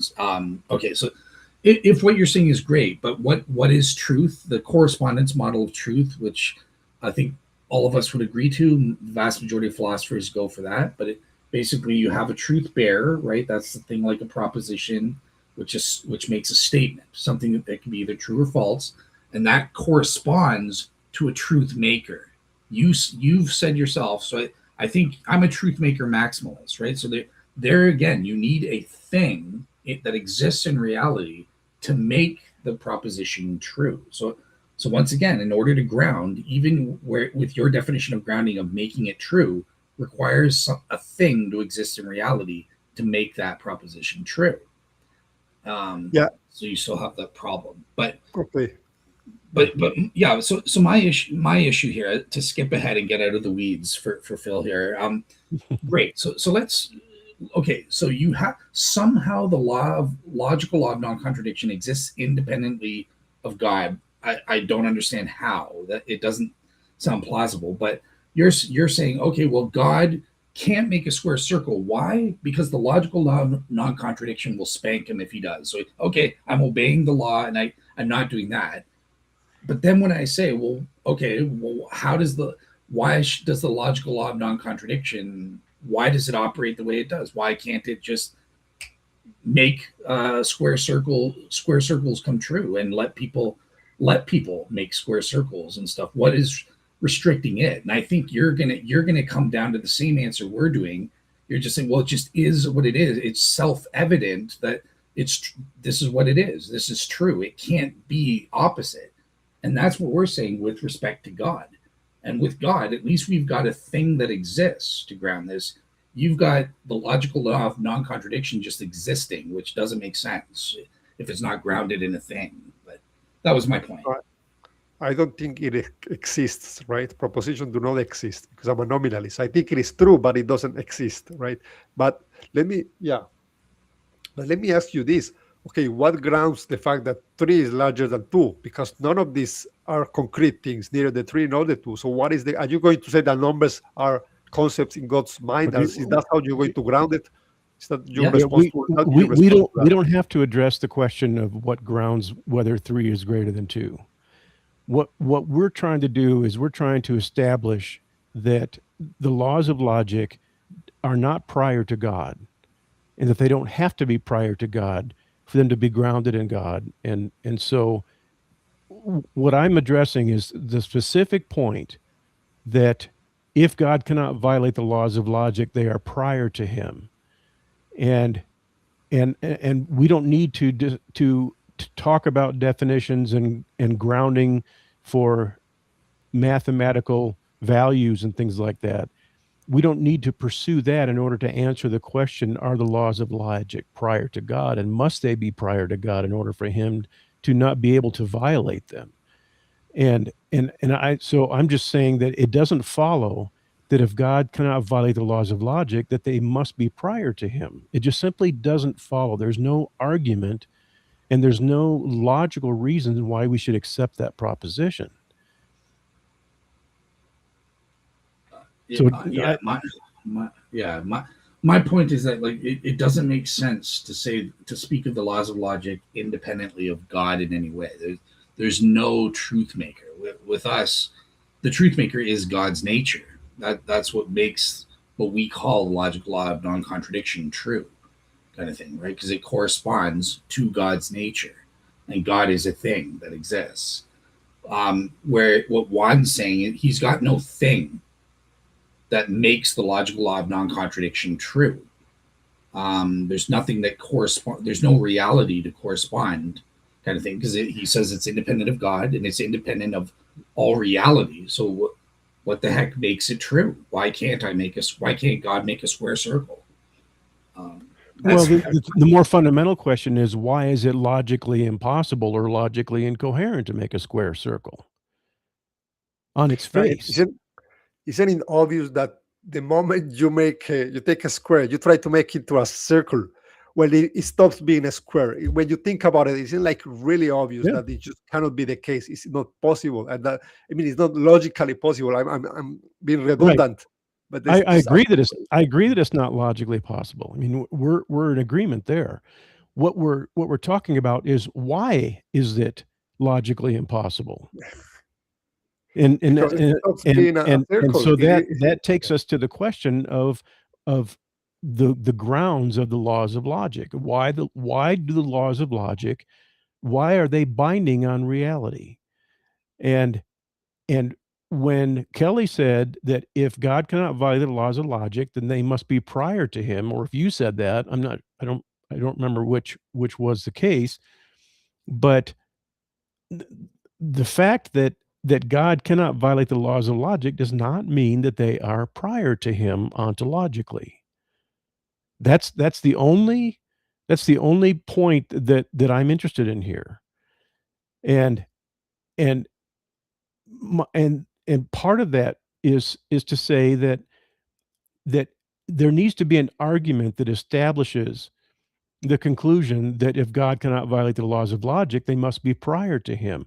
Where is the argument that establishes that conclusion as a true conclusion? And I've never seen an argument about it. And if someone wants to propose one, I'd be happy to listen to it. But so far, it doesn't follow logically. It's not logically necessary that the laws of logic must be prior to God in order for him to be unable to violate them. It's not logically necessary. I don't hear a logical argument that establishes that. And so I don't see any basis for making this claim and for believing that this thesis is true. And so I would simply ask the question and offer and make an offer. Can somebody demonstrate that this proposition is true? Because so far it hasn't been demonstrated, and it doesn't follow logically from itself. It can't follow logically from itself. So where is it? How does it follow that that's true? And that's the answer that I'm not hearing. So does that make sense? Am I tracking here? Yeah. I mean, it just seems intuitive, right? That if God has like this rule, like if it's impossible for God, right, to do something, it's like even for God, it's impossible to make something that is logically impossible. Then it seems intuitive that, in a sense, to say, well, okay, then that rules over God, and if it rules over God, then how could it be the case that God created that? God cannot create some rule and then have this rule over him. Let me just stop you right there real quick. I don't want to be rude or anything, but you just introduced something. You just introduced a new element into the conversation that wasn't there before, and that's not there intrinsically. You said rules over God. So that's a question-begging epithet. So the fact that something can determine what God can and cannot do logically doesn't mean that something rules over God. God can be ruled by an internal principle that is grounded in himself. And then he can be consistent with it. There's no logical contradiction with that. And there's nothing in that necessitates that there's something must be ruling over him. Because somebody can be ruled by something outside of them, and somebody can be ruled by something that is internal to them. It happens all the time. I can be ruled by my own moral principles. And if I made up those moral principles, I can decide to be ruled by those moral principles because I made them up. Now, I don't believe that we make up our own moral principles, but if we did make up our own principles and we decided that we were going to be consistent with those moral principles, then nothing is ruling over us from the outside.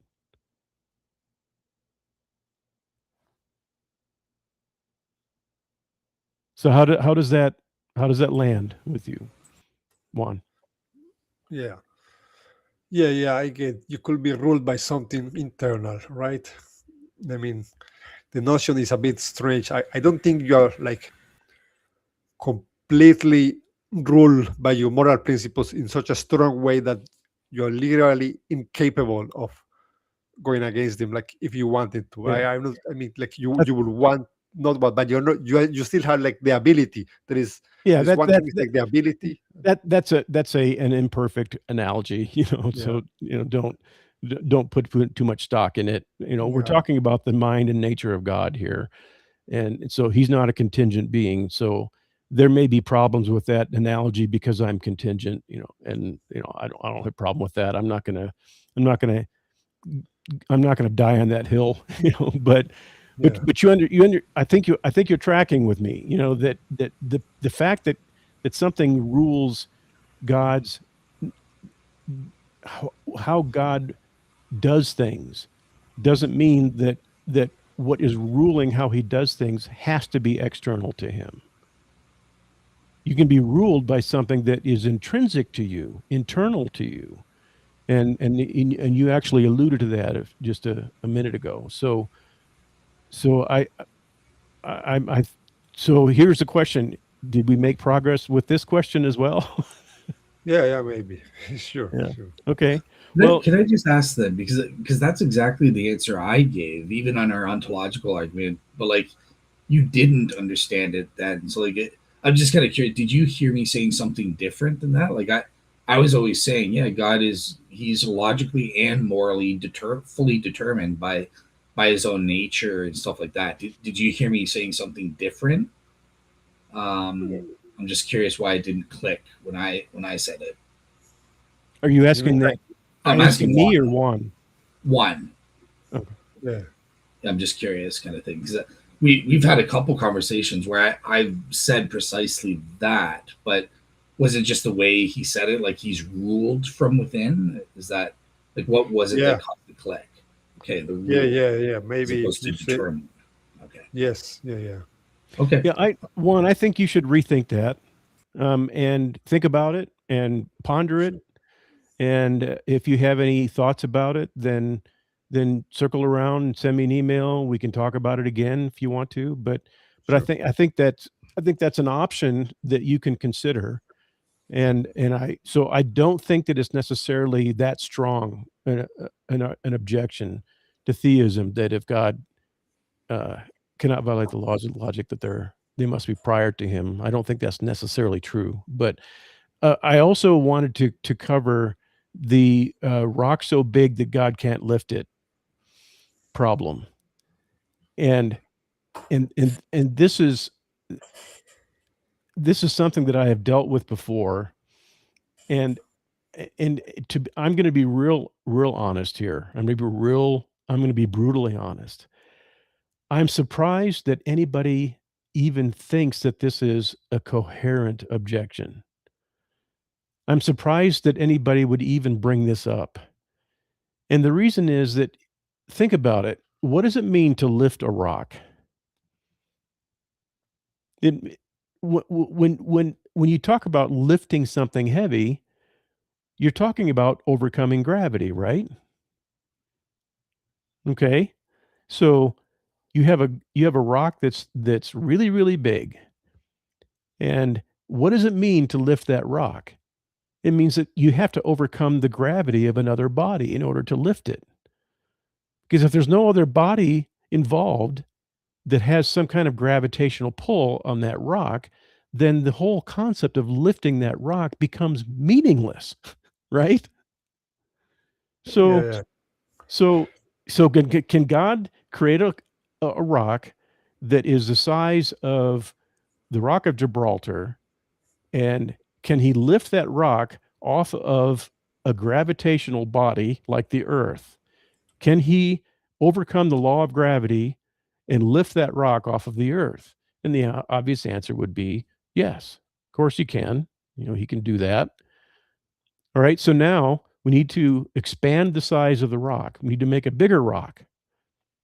Now let's say that we make the rock 1,000 times the size and mass and weight of the Rock of Gibraltar. Yeah. Okay. Let's say Is it the rock. Let's make the rock so heavy that he cannot lift it. Not so heavy? big, so heavy. Well, But okay. not Yeah. necessarily big. It's just the density. He can I just mean, increase the I density. mean heavy. Yeah, heavy is what I'm talking about. Yeah, I'm just using the word big, as an informal term. Okay, so let's say heavy. Let's say that now we've got a rock that is 1,000 times heavier than the Rock of Gibraltar. All right. Now, as soon as that happens, what happens to that rock? What happens to the properties of that rock? It's going to begin to have its own gravitational force, because gravity is a function of mass.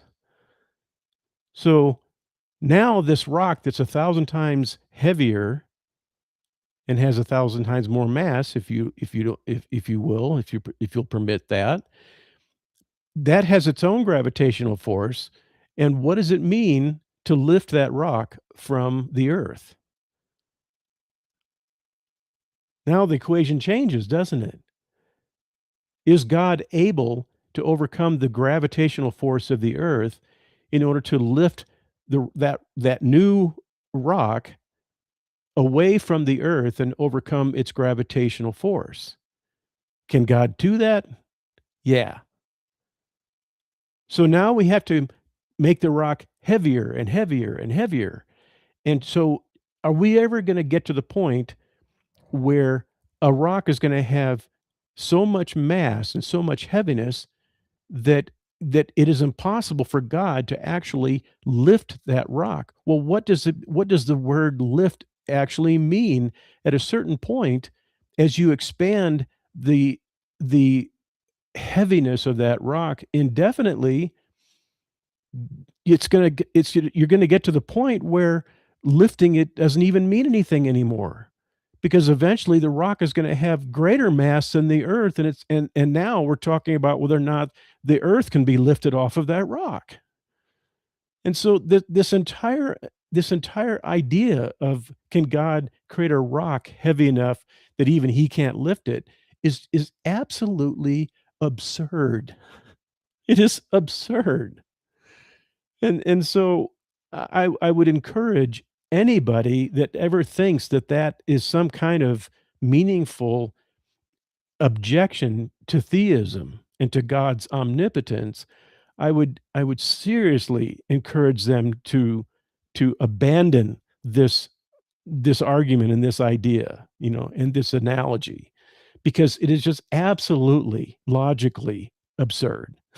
and I don't think anybody should proudly be able to, should proudly wield this as some kind of an objection to God's omniscience or omnipotence. So you can tell me what you think about that.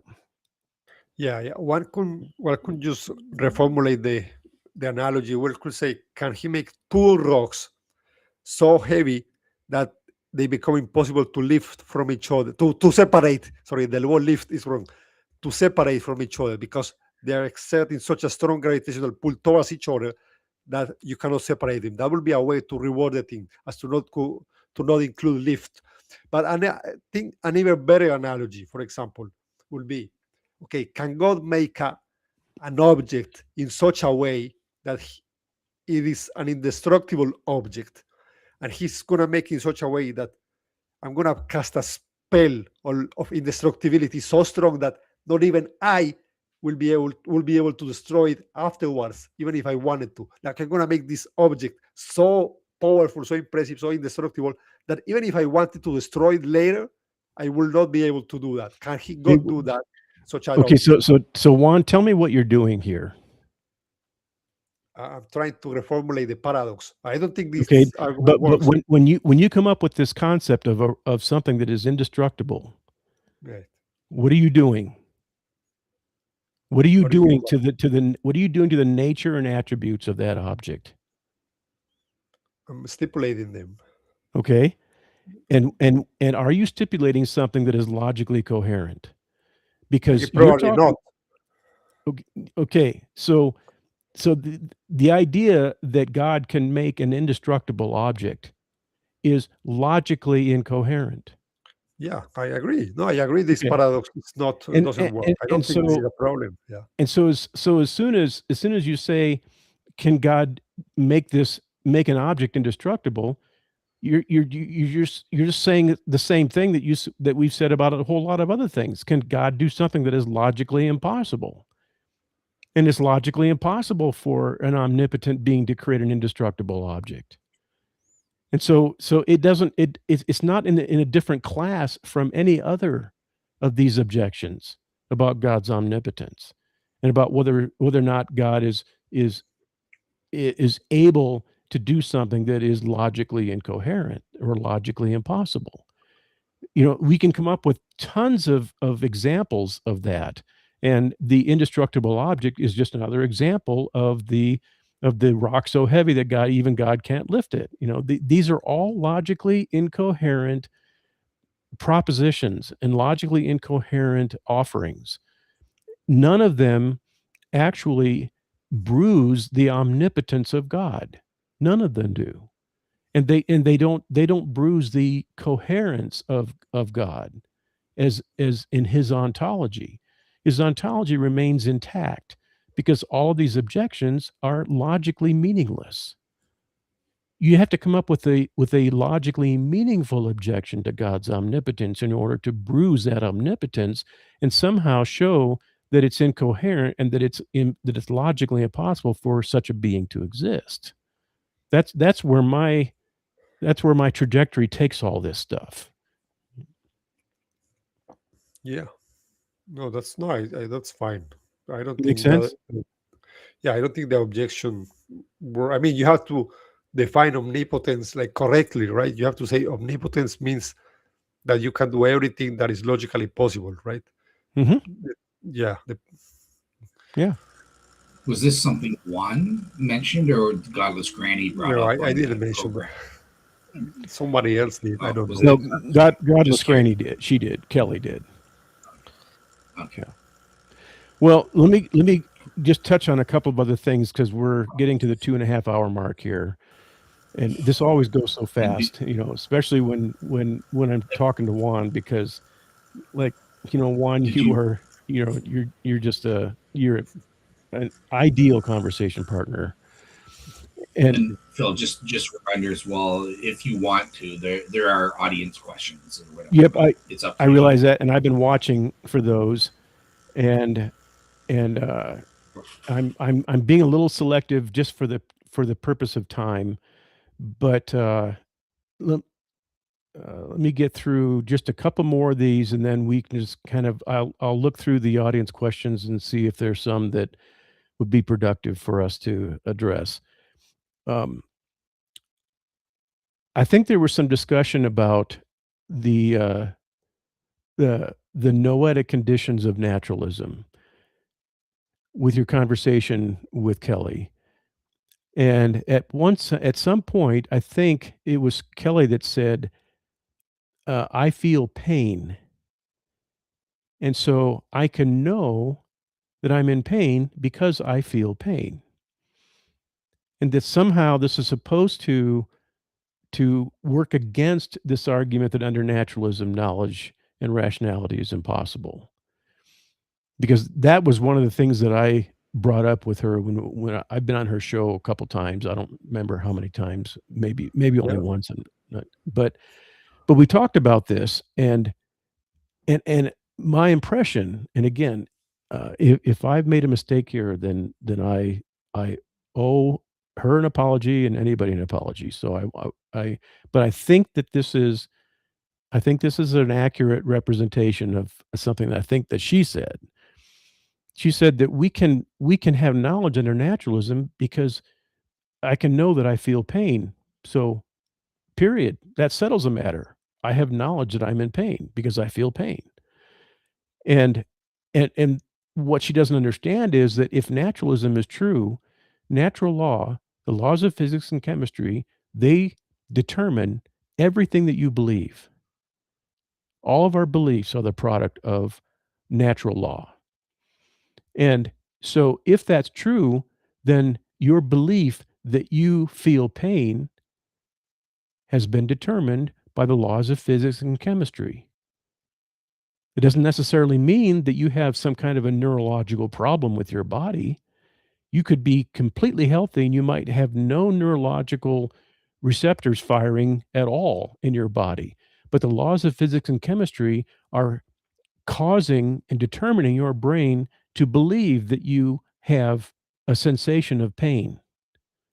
So that sensation of pain is a derivative of the laws of physics and chemistry, not necessarily derivative of some kind of neural synaptic process that's going on in your body. Under naturalism, we don't even know if we have physical bodies because the belief that we do is caused by the laws of nature. And the laws of nature deceive us.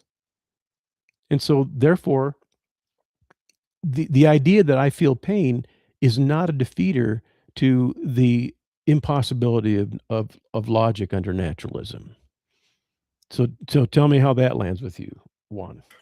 Yeah, that's called direct acquaintance. There is Right. certain kind of knowledge that are not inference based. We don't need to make any inference. I feel this. I feel pain. Therefore, I'm in pain. No, you just feel it. directly, right? And no, I think you say something like maybe we get a sensation of pain, but we don't feel pain. I mean, but a sensation of pain is pain, right? There is no difference between like a sensation of pain and pain. I'm not sure what you're getting at. Or you also say maybe our physical bodies don't even exist. Like, yeah, but whatever, even if it's mental, even if my hand is not really there, I will still feel pain. I still know that I'm in pain if I feel pain in my hand, right? If I even if my hand is not real, I will know that somehow in my mind I have this sensation, right? So I do think that there is some knowledge that is like direct, and you get direct Okay. acquaintance with that. But where does the belief that you have a hand come from?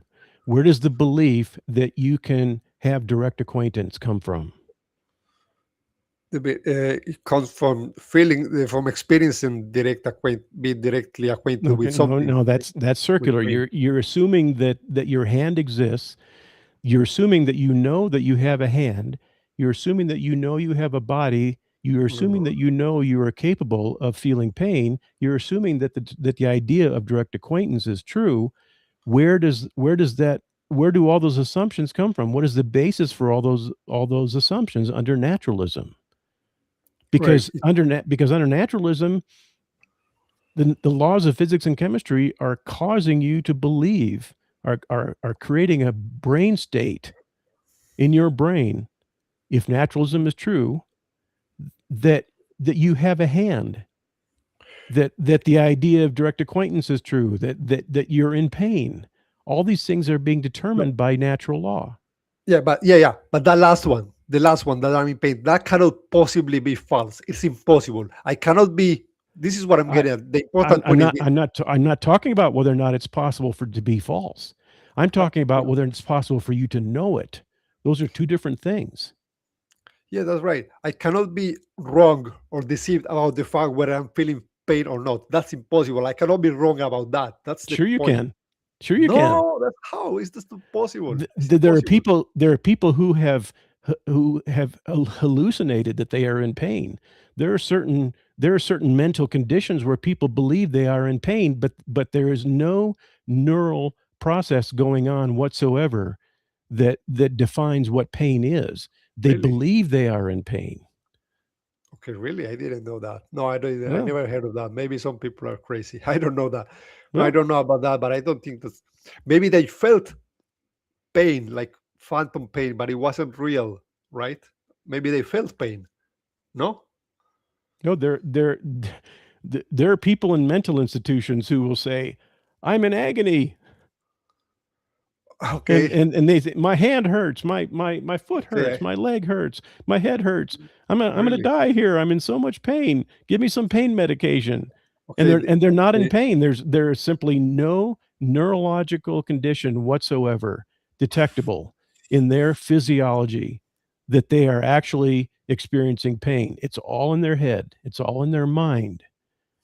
And so this, and not only that, but the belief, even the belief that there is such a thing as mental awareness is also determined by natural law, if naturalism is true. All these Okay. things, and so they cannot be obvious. Nothing can be obvious if naturalism is true, because you have to infer that these things are obvious, and direct acquaintance does not get around that problem, because direct acquaintance is simply a belief that you think that you are directly acquainted with something, when your belief that you're directly acquainted with something is determined by the laws of physics and chemistry.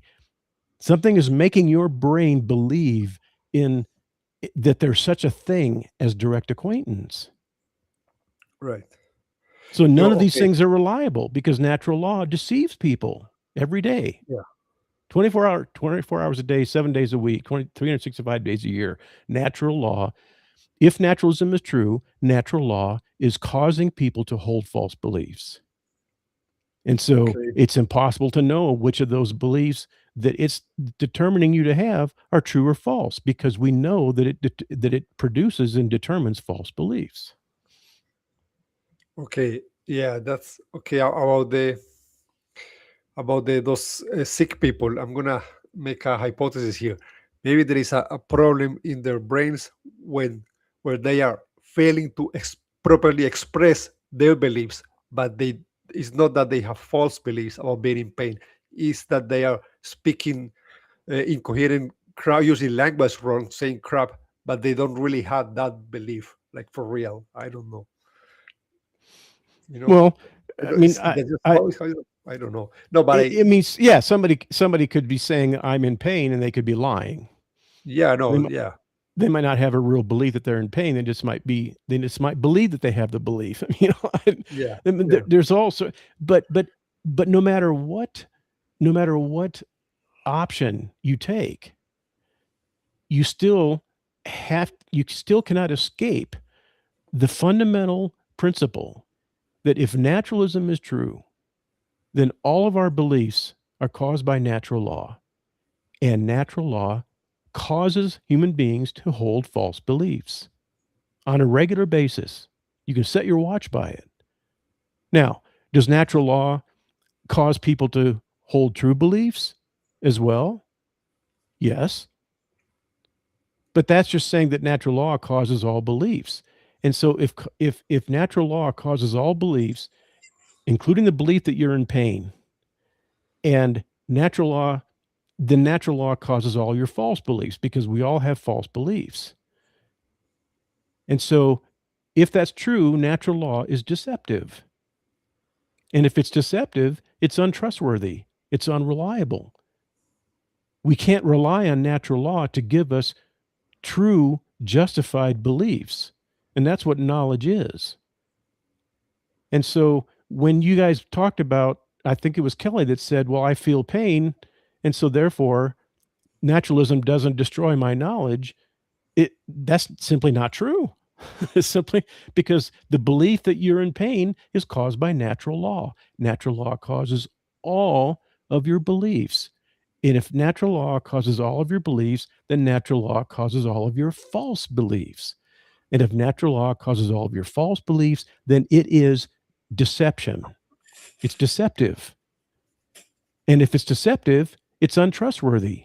And so what you have a mechanism for belief formation that is absolutely, categorically unreliable, which makes knowledge impossible. And the idea that we feel pain doesn't solve that problem. It's just part of the problem. It doesn't solve it.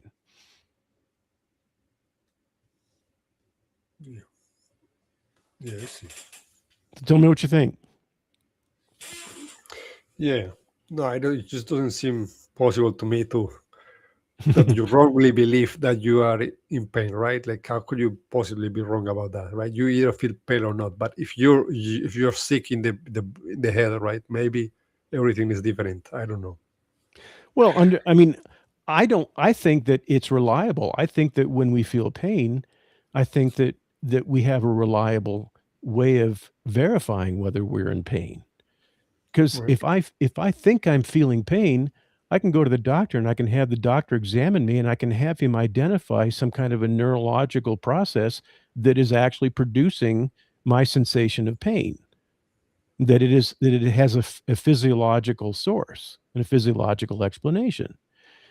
But that's only possible if naturalism is false. And I think it is possible. I think it's true. I think we can have knowledge, because the idea that we can't know anything is self-contradictory and therefore false. So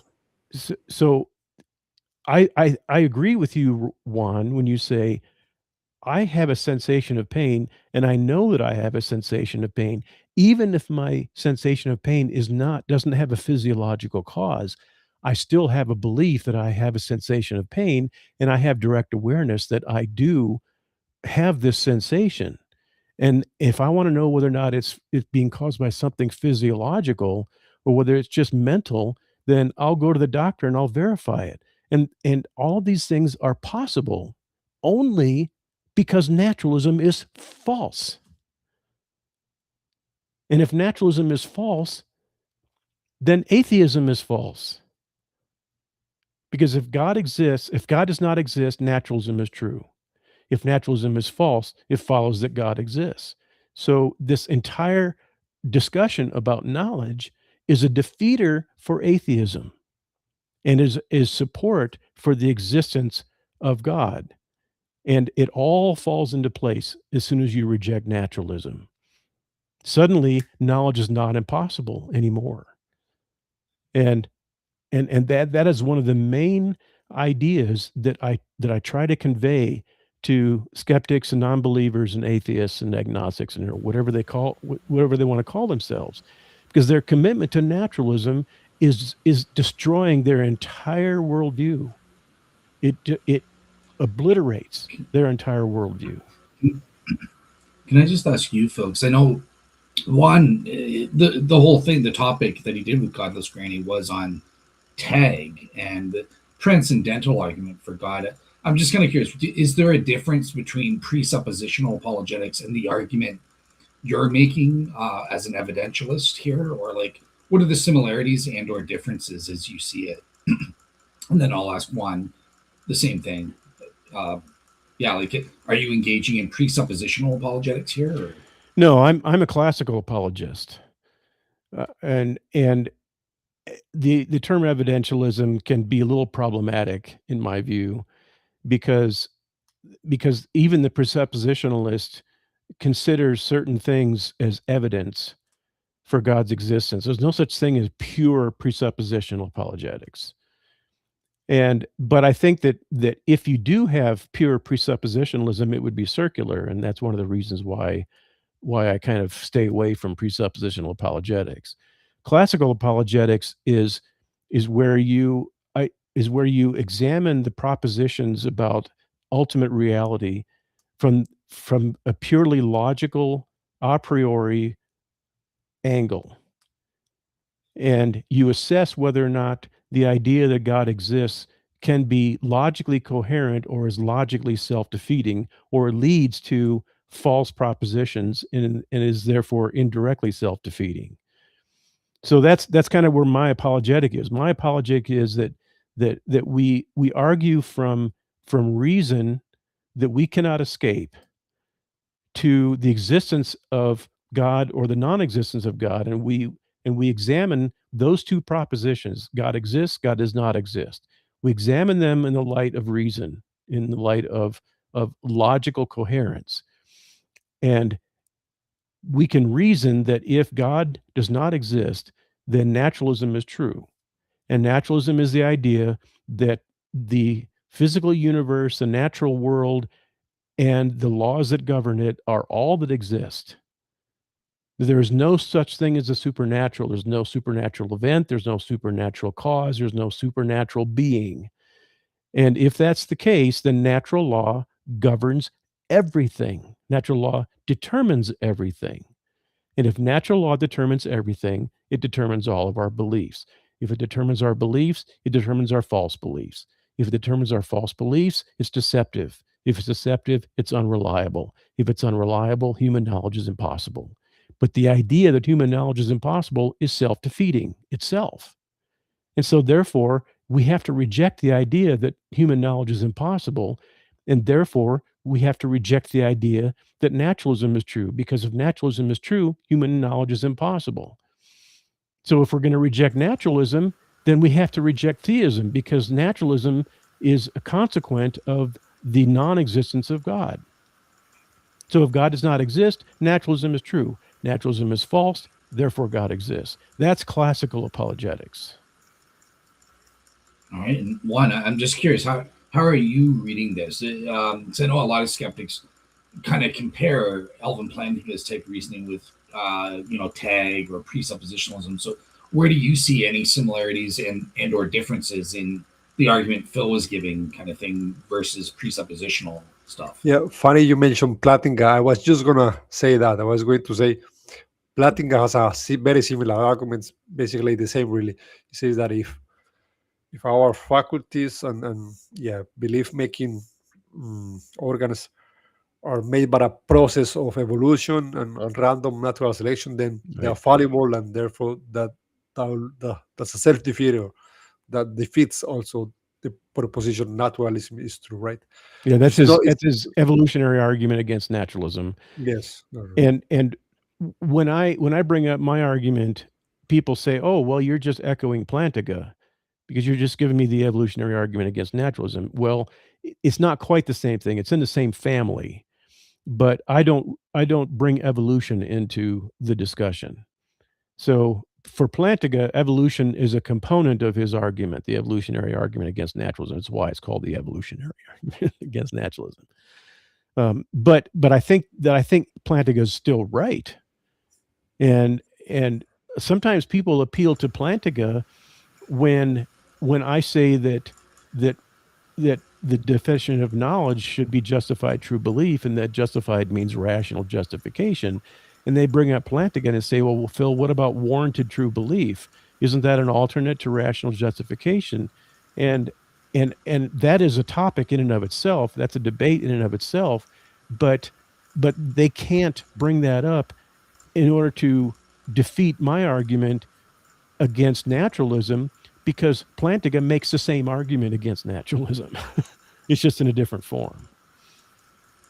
Gotcha. Yeah, but Juan, where do you see, in terms of presuppositionalism then, because Plantinga is not a presuppositionalist, where do you see the similarities and differences on your end? Yes, it has some similarities, but it's not exactly the same. Yeah, it's not exactly the same thing, right?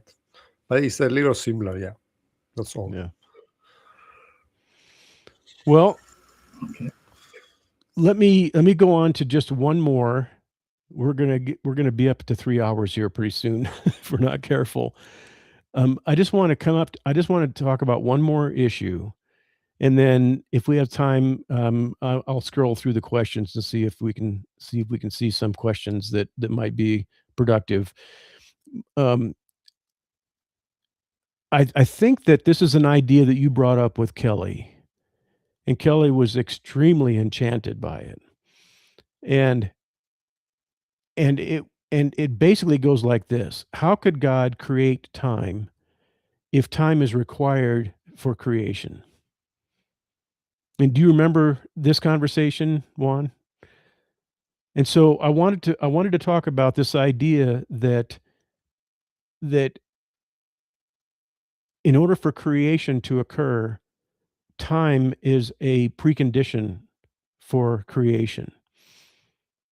And I would point out a couple of different facts here. One of them is that time is required for creation for contingent beings. And so if I think, okay, I'm going to create a song. I'm a musician. Been a musician all my life. And I decide one day that I'm going to create a song today. Now, do I need time in order to create that song? And I think that you would answer yes, and I think I would agree with you. I think that I need time to create a song, to write a song. I need time to create whatever it is that human beings create. I'm gonna have to take some time in order to create that thing. Now, why does it take time to create something for me, a human being? And I think the answer to that is because I'm a contingent being. I'm not a necessary being. I'm not an omnipotent being. I am not a supernatural being that has unlimited supernatural power. And so the idea that God cannot create time because creation requires time is incoherent, because you're making a category mistake there. I think that you're treating God as though he was a contingent, finite, limited, time-bound being. And if he's not, then it doesn't require time for him to create time. A supernatural being can create time because he's a supernatural being. And he's not a contingent being. And so if that's the case, then I think that this doesn't function as an objection to God creating contingent reality, because if God exists and he created the universe and created everything, the space-time continuum, then he would necessarily be a supernatural being, because he's bringing natural law into existence that didn't exist before. And that includes the space-time continuum, the reality and the coherence and the unification of space, time, matter, and energy. So I think that's another one of these objections that I think that anyone who takes it seriously should drop, because it doesn't really, it makes a deep fundamental category mistake that I think that people should avoid if they ever want to try to come up with some kind of a coherent, coherent objection to theism. So tell me where that lands. I'm into landing today. Yeah, I mean, there are two senses on, when I say it takes time to do something. Like, if I'm going to, I don't know, to fold this piece of paper, like I say, I'm going to make an airplane, right? One thing is that the me making that airplane took 4 seconds. It took four seconds from the point I began making that airplane to the point I finished making that airplane. And another sense is that another difference is that for the act could be instant. It could be like instantly. I can instantly make the airplane.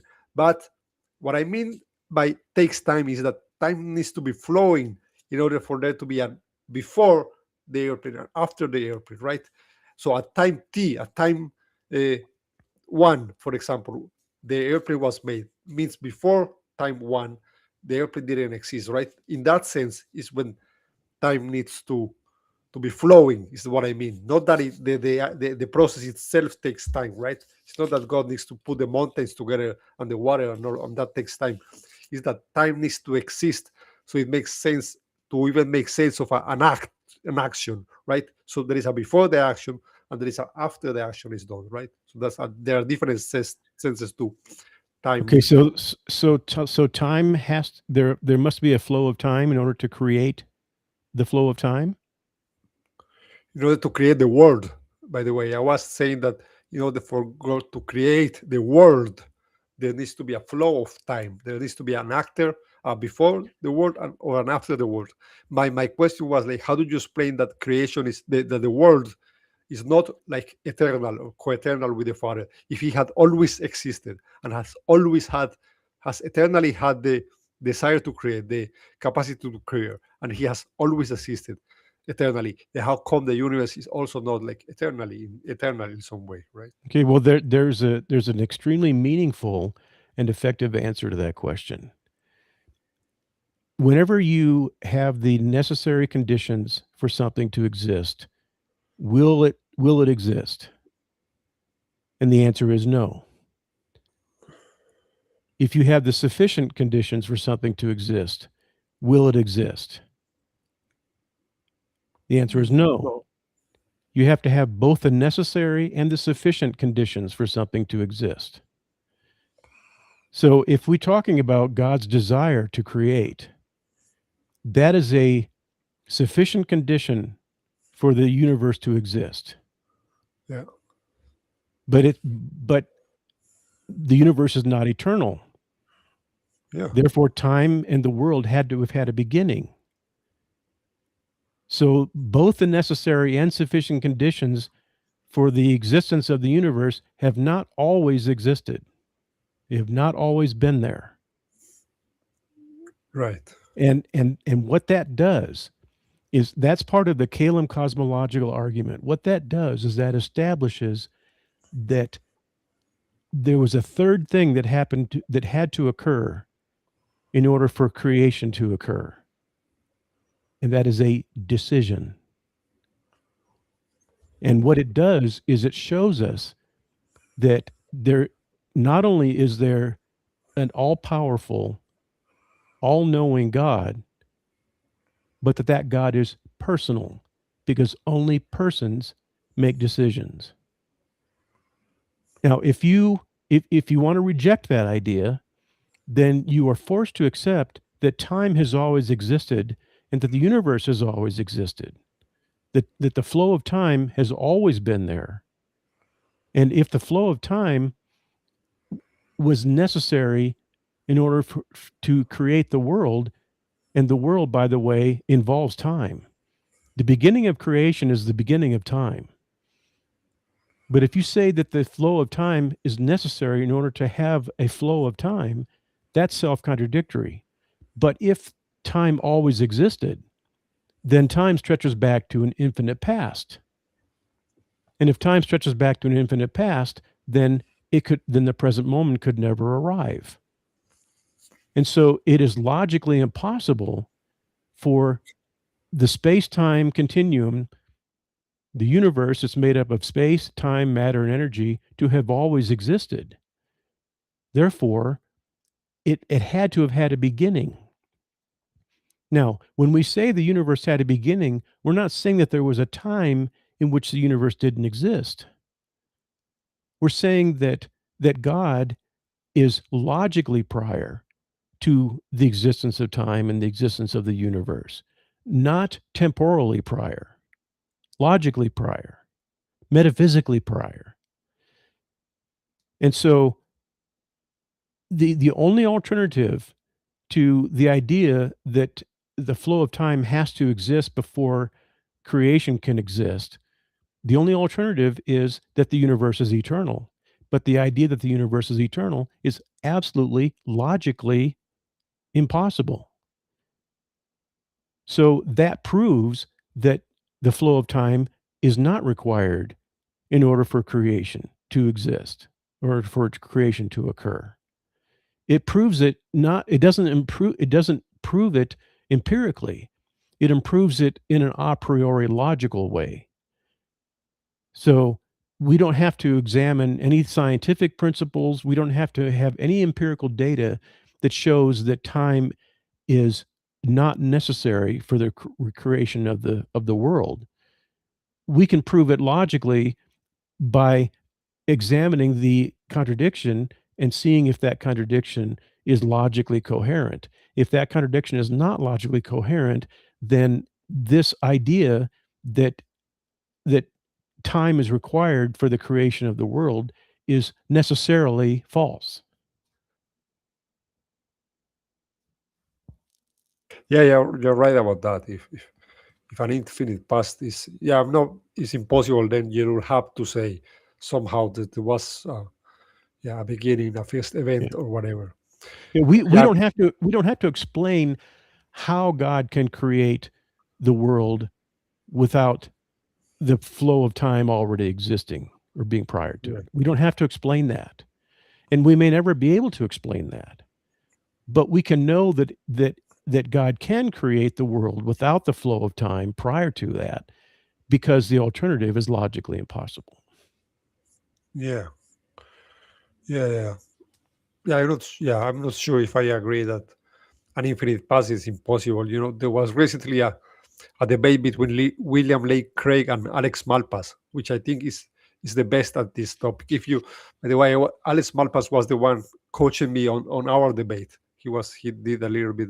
So if you have time, maybe look at that up. It was a very good debate. I think Alex Malpass is the best at defending this infinite past view.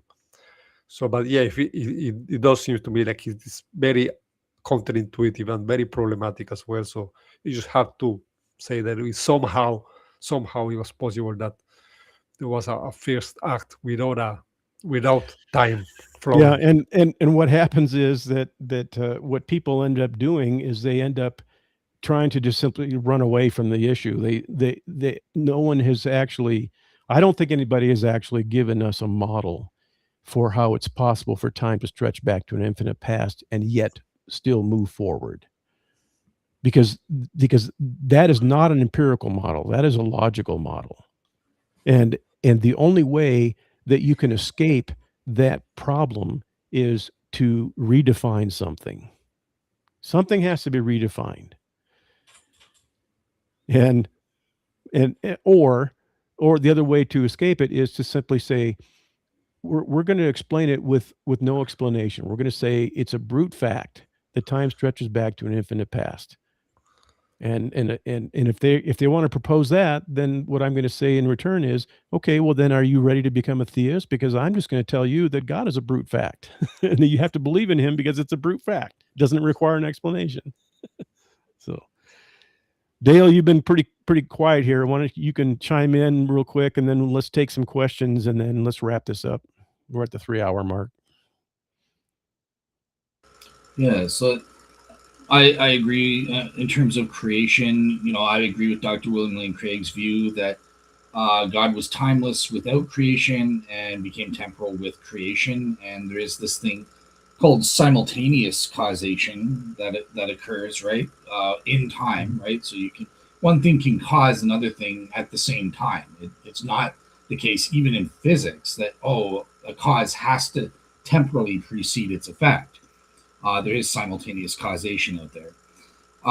So yeah, it makes perfect sense as to how a timeless cause could create a temporal effect, and that sort of thing. And from there, time starts moving on ever since. On the A theory of time is what I take. Phil goes for the P theory of time, unless you've changed it. Phil has invented his own theory of time. Maybe you guys would like to discuss that sometime. But yeah. Other than that, nothing much to add. I agree with what Phil said about the infinite regress, that being a problem for the Kalam cosmological argument and stuff like that. I don't agree with atheists. I don't think that the actual infinite exists, and it hasn't been demonstrated to exist. I saw there was a comment from James in the audience earlier talking about how the actual infinite has been proven. That's not true. That it only works in axiomatic set theory. It can't actually exist in reality without entailing inevitable logical contradictions and that sort of thing. So that's all I have to say about it. So yeah. What I think I'll do just real quick is just take one question. It says, if you dip a bucket into a wave, is it still part of the wave? Hebrew speaks in waves, Greek and English speaks in buckets. And I guess the way that I would respond to this, and I'll give you guys a chance to weigh in, but the way that I would respond to this is that none of these ideas are rely on what Hebrew and Greek words mean. I think there was another comment by the same person that said that Hebrew has no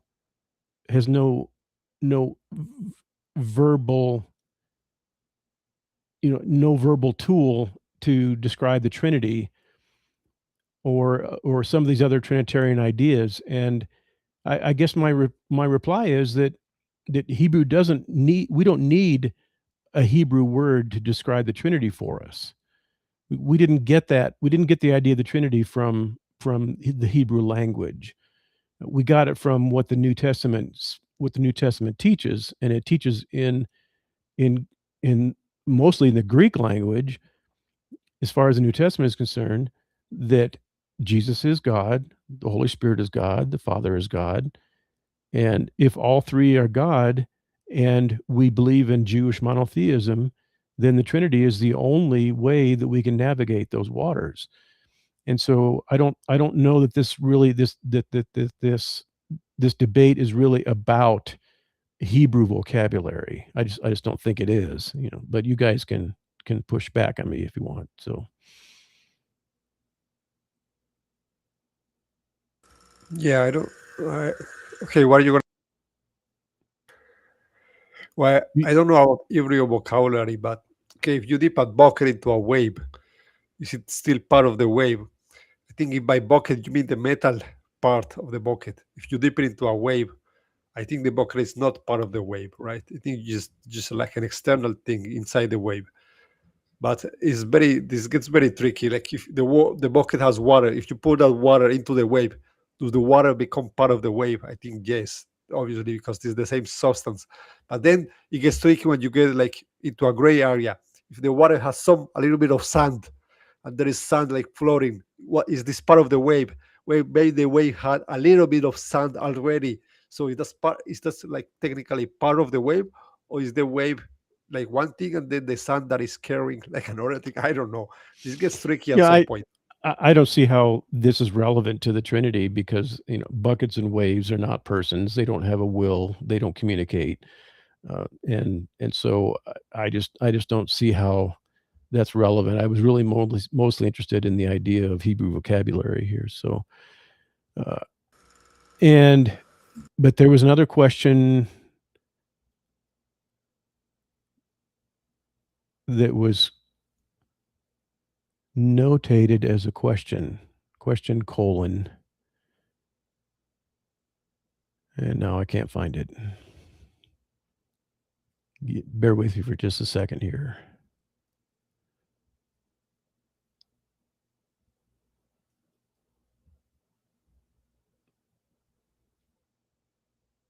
Okay.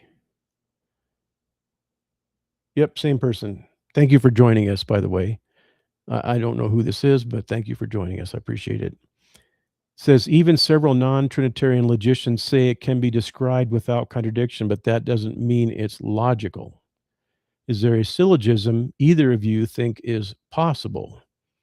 And I assume that the question is it possible to come up with a syllogism that shows that Trinitarian logic is not incoherent, or that it's logical? And I'm not sure that there is a syllogism other than the fact that we're simply applying definitional meaning to these words and these ideas.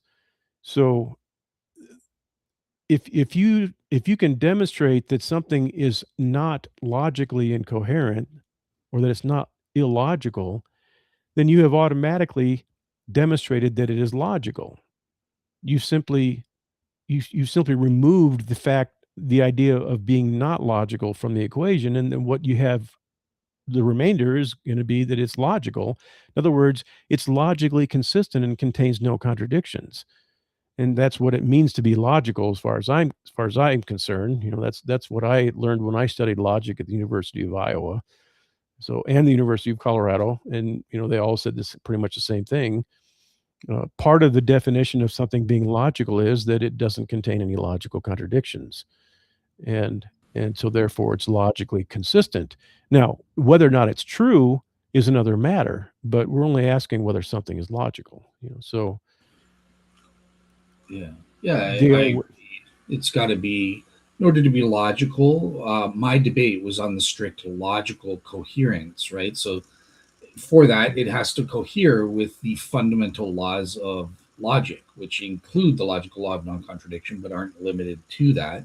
There's excluded middle and the law of identity, right, which is crucial for Trinitarian debates, right? Yep. But the way I'm interpreting his question with this, I think he means by logical, he means logical to believe it's factual, that it's true. I think that's like reasonable. Yeah, I think is it reasonable, right? Like, do you have a sound argument to believe this? And that's why he's talking about syllogisms. So on that front, I would appeal to number one, Richard Swinburne can give a syllogism of his argument from actualizing selfless love, requiring three perfect beings that are actually selflessly loving each other. So that could be converted into a syllogism. Secondly, I myself was giving a syllogism based on the Bible, the New Testament scriptures. We didn't finish that, but I actually had a series.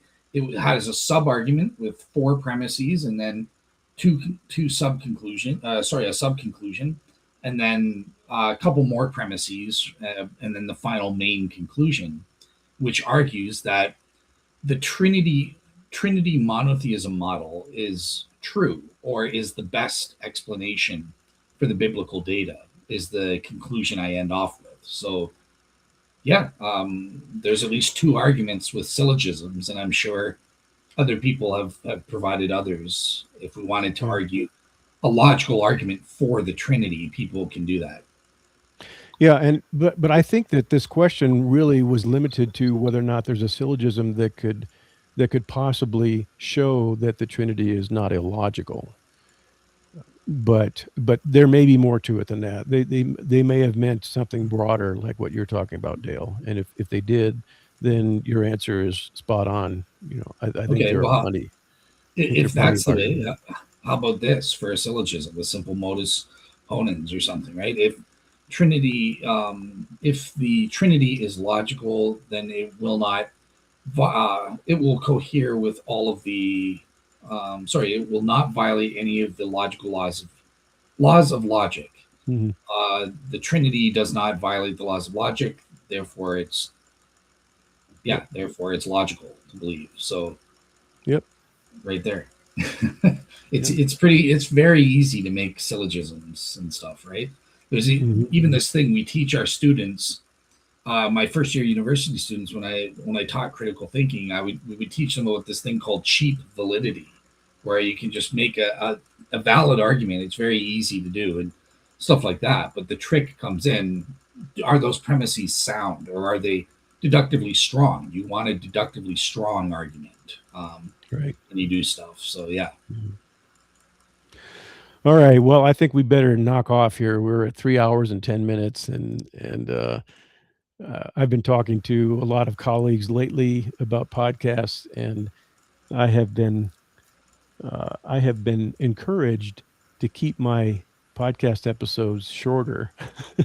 Yeah, yeah. I also think, I think when people later watch this, like the live audience already watch it, but when people later watch this video and they see it's over it's like 3.5 hours, and I think people is going to say like, no, I don't have time to watch all of that, right? They don't click on it. I think that's what happens. I will agree with keeping it under 3 hours. I think 3 hours is where people like say like, oh no, that's too much. Well, I'm actually leaning toward keeping them under 2 hours, to be real honest. Yeah, So even better. I think 1.5 hours is what I usually aim to actually. Yeah. yeah, and I, so it was probably a little misguided for me to try to try to address all of these different points. Maybe I should have just kept it to the logic of the Trinity by itself. I'm learning as I go here, and but if somebody does want to watch a long video like this and they don't want it to take so long, then my suggestion would be to crank up the speed, and make do it at twice the speed and see if they can pick out all of the words, and that'll be a good exercise. So all right, let's wrap it up, guys. I appreciate it very much. So I always enjoy both of you being on the channel with me. You sharpen me, you challenge me, you help me improve, you help me grow, and I that means a lot to me, more than I could probably express in just a short period of time. Just in 3 hours, just not enough. So, Juan, Yeah. thanks for your engagement, and thanks for your willingness to consider some of these alternatives to some of the things that you discussed with Godless Granny. And I think that there are real alternatives, and if anybody is ever willing to look at alternatives like this, it's going to be you, because you have such an open mind and a warm heart that is fertile ground for productive conversations like that. And so I appreciate it very much, and I appreciate your time. So Yeah, thanks for having me as well. I appreciate that. That's yeah. very cool. And thank you, Dale. Yeah, you always bring a whole lot of meat to the discussion, and it's really important, and it helps round out everything. So thank you Yeah. for your contribution today. And if you have any closing comments or upcoming events that you want to share, then go ahead and do that, and then we'll wrap up. Yeah, dude. So for my audience, as I mentioned to you, I'm winding down in terms of the podcast for the summer, just to work on personal things such as my Shroud of Turin book, which I finally want to get finished for you guys. But even still, even though I'm on vacation, I've still got a few podcast promises in the works. So you're going to see me again next week. I've heard from Dr. Gary Habermas. We're aiming for Friday the 15th to do part 2 of 3 on his Resurrection Magnum Opus on Volume 2. But just pray for Gary, because we were supposed to do it this week, but things keep coming up. His wife obviously has very serious cancer at this time and stuff, so he's revealed this publicly. So I just want to say, for Phil's audience and for Juan's audience, if obviously if even if you're an atheist, you can pray, if God, if you exist or something, but please keep Gary and his wife in your prayers, because their situation is very serious and that sort of thing. But the plan of action. Yeah. Yeah. So I appreciate it. Definitely add that to the prayer list. All right. Thanks, Dale. I appreciate it. And Juan, do you have anything upcoming that you want to tell people about? Yeah, I haven't Richard Carrier back in the channel. I haven't had him in several months. Sorry. Juan, can I just say, are you rich? Because I wouldn't mind getting $150 for coming on as a guest. Yeah. So you have to pay him every time. I get a fraction. Actually, those videos do so well that I even get a part of the money back. Like not everything, but some, at least I get some money from it. Yeah. Okay. So this time I want to have him live. I want to have him on the topic of undesigned coincidences. And I never done this live, so I'm going to do it the first time. So I'm going to see if I get a lot of people and they get super chats and so on, then maybe it will get even. I'm going to have to tell Lydia to be in the live chat to scold him when he gets stuff wrong. Yeah. That's right. And maybe tomorrow I will debate a guy on the tag argument. Maybe I say maybe because last week we were supposed to debate, but he canceled. So I don't know if he's going to do it tomorrow or not. I don't know. Maybe we will see. Well, I think there are more competent scholars that could do discussions like this than Richard Carrier, and they would do it for free. So, that'll be interesting, and hopefully I'll be able to. Maybe I can be a fly on the wall. I'm not sure. So, sure. But thank you so much, you guys. We're going to wrap it up, and I want to thank for the people who were willing to hang with us for 3 hours and 15 minutes here. So thanks for everybody, and we'll sign off, and we'll see you next time. God bless. Take care, Ringo Cat. Yeah, I see him in the audience. All right, bye-bye, everybody.